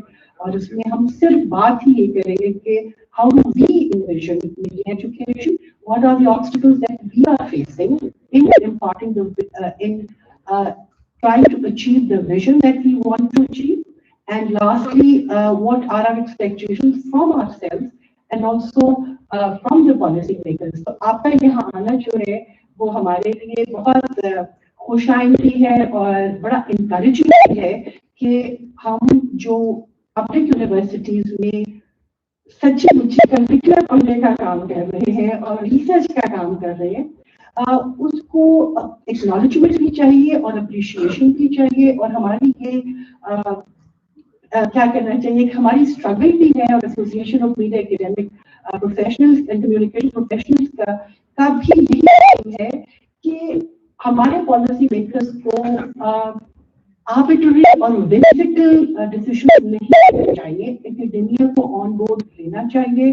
हमारे पास बड़ी सीरियस रिसर्चेस हैं on media content and on the discourses and on the audience, or unless and until this thing is acknowledged and appreciated and it does not become part of the policy makers, तो फिर हमारे साथ बड़े मुझे जो लगता है कि हमारे पॉलिसी मेकर थोड़े से जो फोपे करते हैं वो इसलिए भी करते हैं क्योंकि वो एकेडेमिया को ऑन बोर्ड नहीं लेते हैं, और एकेडेमिया का अनफॉर्चुनेटली हम यूनिवर्सिटीज के अंदर जो रिसर्च का काम है उसको वो अप्रिशिएट नहीं करें। तो इस कॉन्फ्रेंस में आपके आने से हमें, और हम बड़े कीमत है कि आप इधर आए ताकि हम आपसे को ये मैसेज भी कन्वे करें कि take public universities research work and education more seriously, which I'm sure you are, but it's sort of it's very encouraging. And last but not the least, media के अंदर एक ये मसला भी होता है कि मैं आई वांट टू कोट माइको जो उनकी किताब है द न्यू साइंस, उसमें उन्होंने कहा है कि the eye which is not able to see the eye itself, यानी बात दफा ये होता है कि हम लोग अपनी गलतियां, आंख जो है ना वो अपने आप को खुद नहीं देख सकती है, और हमें एक आईने की जरूरत होती है कि हम अपनी आंख को देख सकें। इसी तरह मार्शल में जो डिफरेंट इंस्टीट्यूशंस होती हैं वो बात दफा अपने अंदर इतनी गुम होती है कि वो अपने खामियों को या अपने आप को नहीं देख सकती, तो जो दूसरे इंस्टीट्यूशंस होते हैं मार्शल के, help each other in mirroring what is in the other. So जबकि हमारी नबी सल्लल्लाहु अलैहि वसल्लम की हदीस ये है कि मोमिन का आईना होता है, और हमने जो डिफरेंट वॉइसेस हैं, डिफरेंट इंस्टीट्यूशंस हैं जो एक दूसरे को की अक्कासी करने के लिए है, that must be taken in that spirit. So thank you once again for being with us, and thank you once again for listening. And last but not least, Jawahar साहब, thank you very much for coming. And मुझे ये कहते हुए वो हो रहा है कि बचपन से आपको देखे, लेकिन आपको देख के लग रहा है कि good time नहीं दिख रहा है. Thank you very much for coming, and we are looking forward to our next session. Thank you so much, Dr. Bushra. And I would appreciate, sir, if you spare a few minutes with us. I definitely would be humbled for that. Last but not the least, our very dearest Dr. Saima Hamid, I would like to call her here and would request her to formally welcome sir on campus. Also present both times. Dr. Saima Hamid.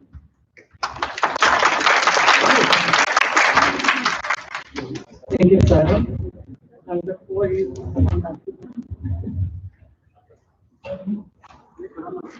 इज्जत माब वजीर वफाकी वजीर science and technology Fawad Chaudhry साहब, मैं खास तौर पे आपका बहुत शुक्रिया अदा करती हूँ कि आज हमारे आपके यूनिवर्सिटी में तशरीफ लाए, और हम सबको मालूम है कि आज आप कितने मसरूफ थे, तो इस मसरूफियत के बावजूद आपने जो पाकिस्तान की पहली खवातीन की मखसूस यूनिवर्सिटी है वहाँ पर आने में जो हमें इज्जत बख्शी है, उसमें हम we are truly indebted to you sir.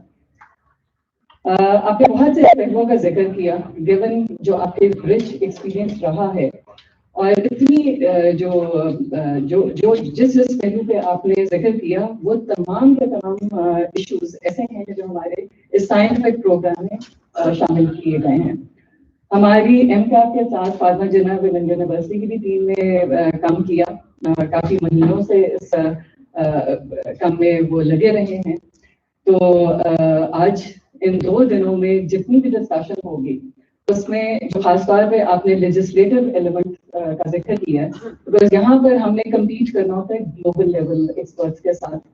तो होपफुली पहले आगे आने से पहले हमने यही बात की कि it's very very important that we focus on the context specific way forward and the research that need to be conducted in Pakistan. But having said that, यहाँ पर एक यूनिक बात यह है कि ना सिर्फ यहाँ पर एकेडमिशियंस मौजूद हैं बल्कि प्रोफेशनल्स मौजूद हैं, mostly coming from the public sector. That's an added advantage. कि आपको ये भी पता चले कि जो हमारी legal resources हैं, higher education में मजीद resources की कमी के बावजूद हम सारे मिलकर एक technically sound conference करने के absolute हमारा potential है और हम इंशाल्लाह इस काम को आगे लेकर जाना चाहते हैं.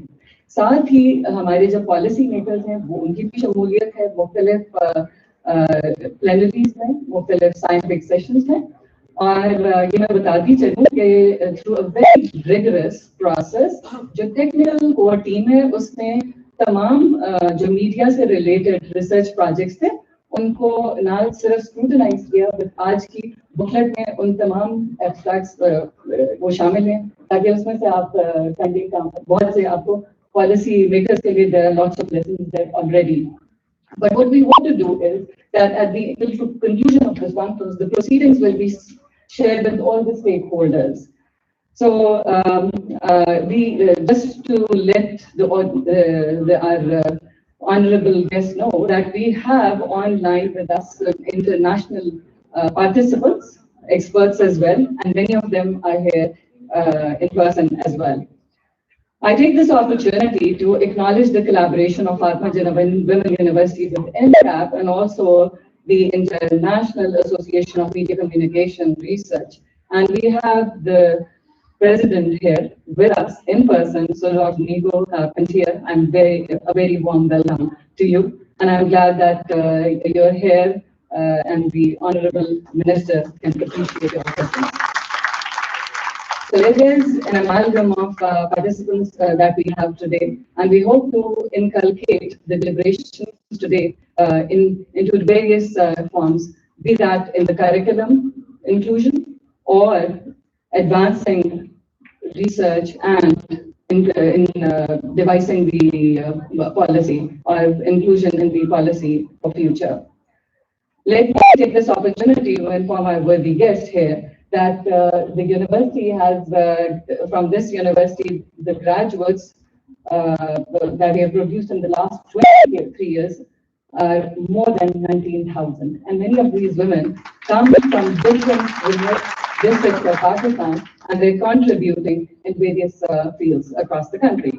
We currently run 62 programs and we started off only with a faculty of 7 and just 8 departments. So today we have 25 departments and a faculty strength of almost 200. Within our meager resources, we have a Voice of Women studio, as well as the Voice of Women FM 96.6, and that is done on the skeletal technical staff. So we would really appreciate the support from the government so as to enhance our facilities that are there, because these provide us hands-on training to our students and lots of other endeavors that we are very proud of, that we undertake within our resources. In addition, through HEC support, we are establishing a smart classroom as well as a smart campus. So any support, because you see, sir, the higher education institutes funding has been reduced substantially.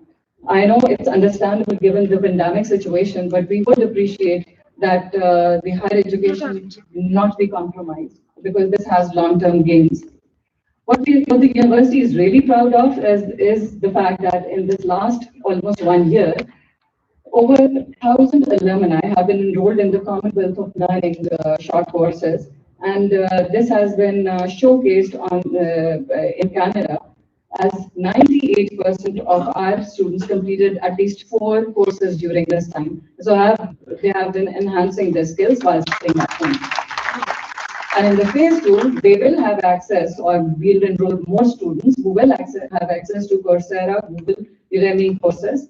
So as you can see that we are committed to offering quality higher education. And so if I may request one more thing, that given the needs of Pakistan, and there is a need to invest in the higher education for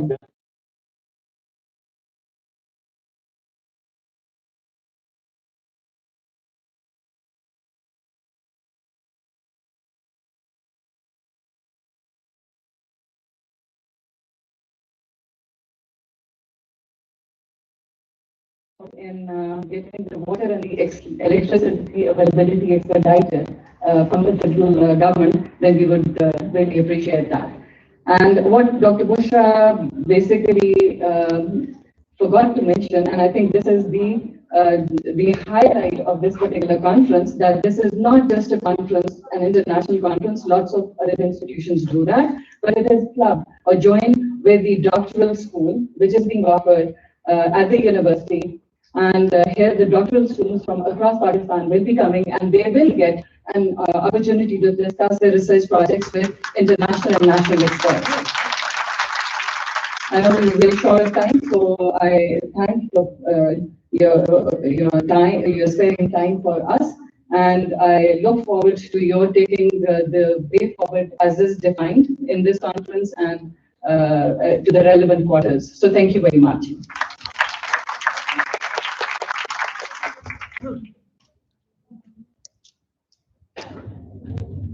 Thank you so much, Dr. Saima. We would like to formally welcome Dr. Fatma from Cairo University, a renowned name in media and entertainment, Dr. Jamal Shah, Mr. Jamal Shah and Mr. Fawad Hussain are seasoned journalists. I would request, as Fawad Saab is leaving, so we would request him to please join us for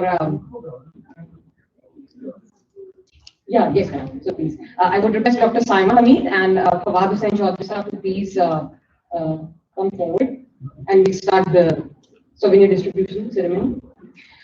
First, I would like to call our special guest, Mr. Salim Gauri, founder and CEO of NetSol Technologies.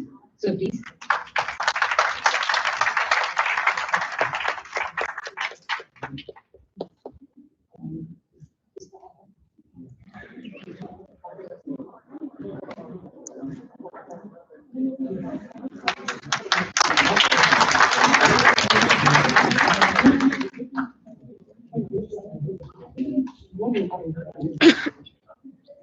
Next in line, we have Dr. Bushra Mirza, Vice Chancellor, Lahore College for Women University.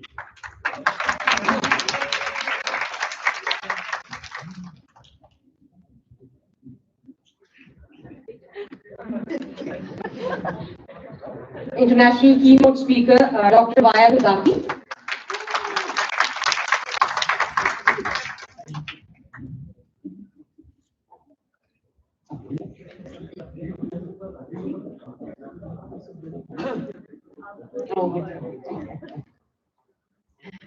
Dr. Vaya Zaki.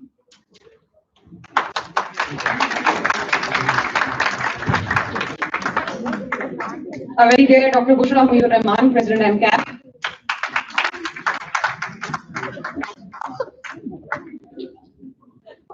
Moving towards AMCAP team, I would request Dr. Abda Ashraf, Vice President AMCAP, to please select his own.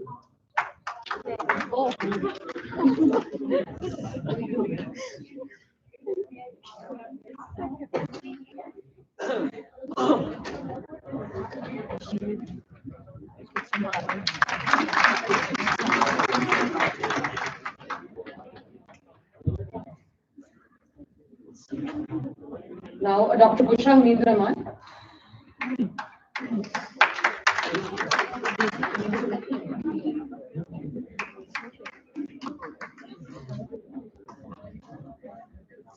Dr. Abda Ashraf, Vice President, AMCAP.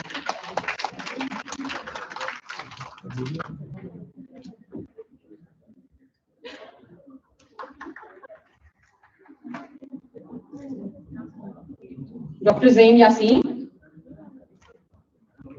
member AMCAP team.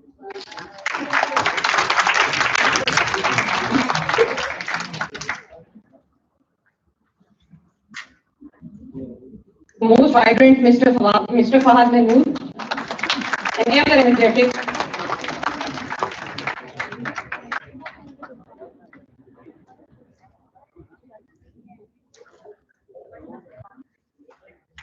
Thank you so much, sir.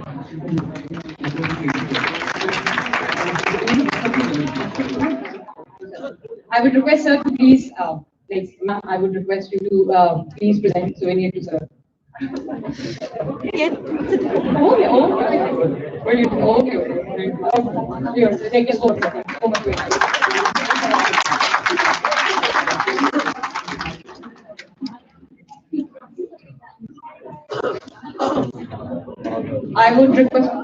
I would request the escorts to please collect.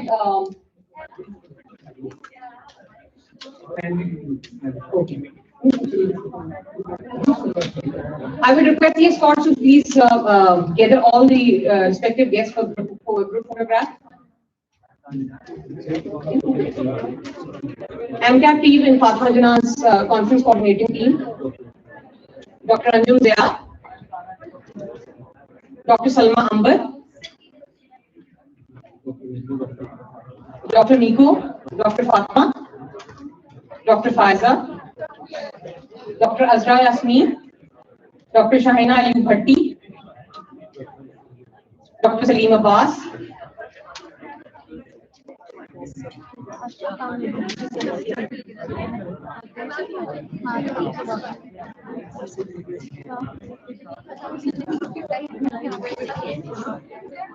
I would request the discipline team to kindly maintain the decorum of the hall. Fahad Hussain sir, if you please join us on stage for the group photograph. Dr. Barasar, in charge Communication and Media Studies Department, Mr. Mohammad Ali Rana.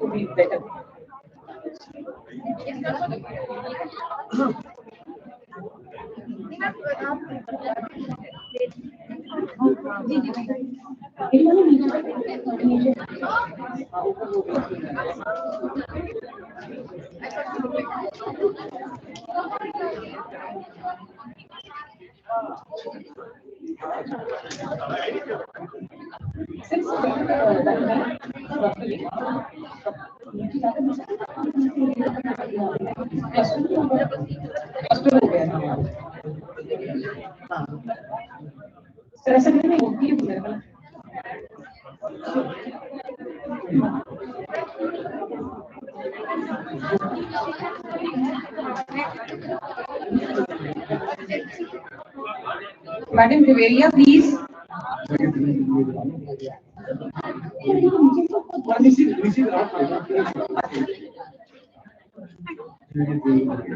Ms. Deveria Kareem. Dr. Alkaf.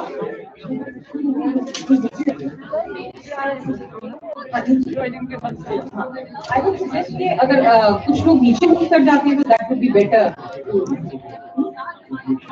Dr. Rabi Abbasi. It would be better, no? Very good.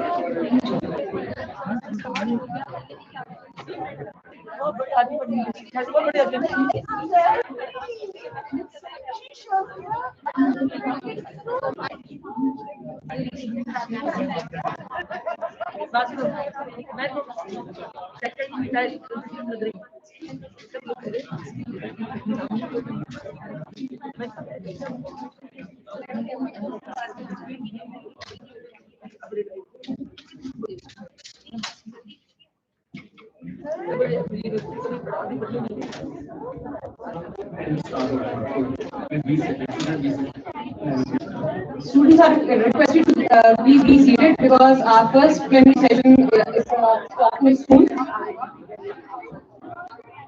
And this technically brings us to the conclusion of our inaugural session. Thank you very much everyone, especially IT department, Works department and administration staff without whom we are unable to conduct the ceremony virtually.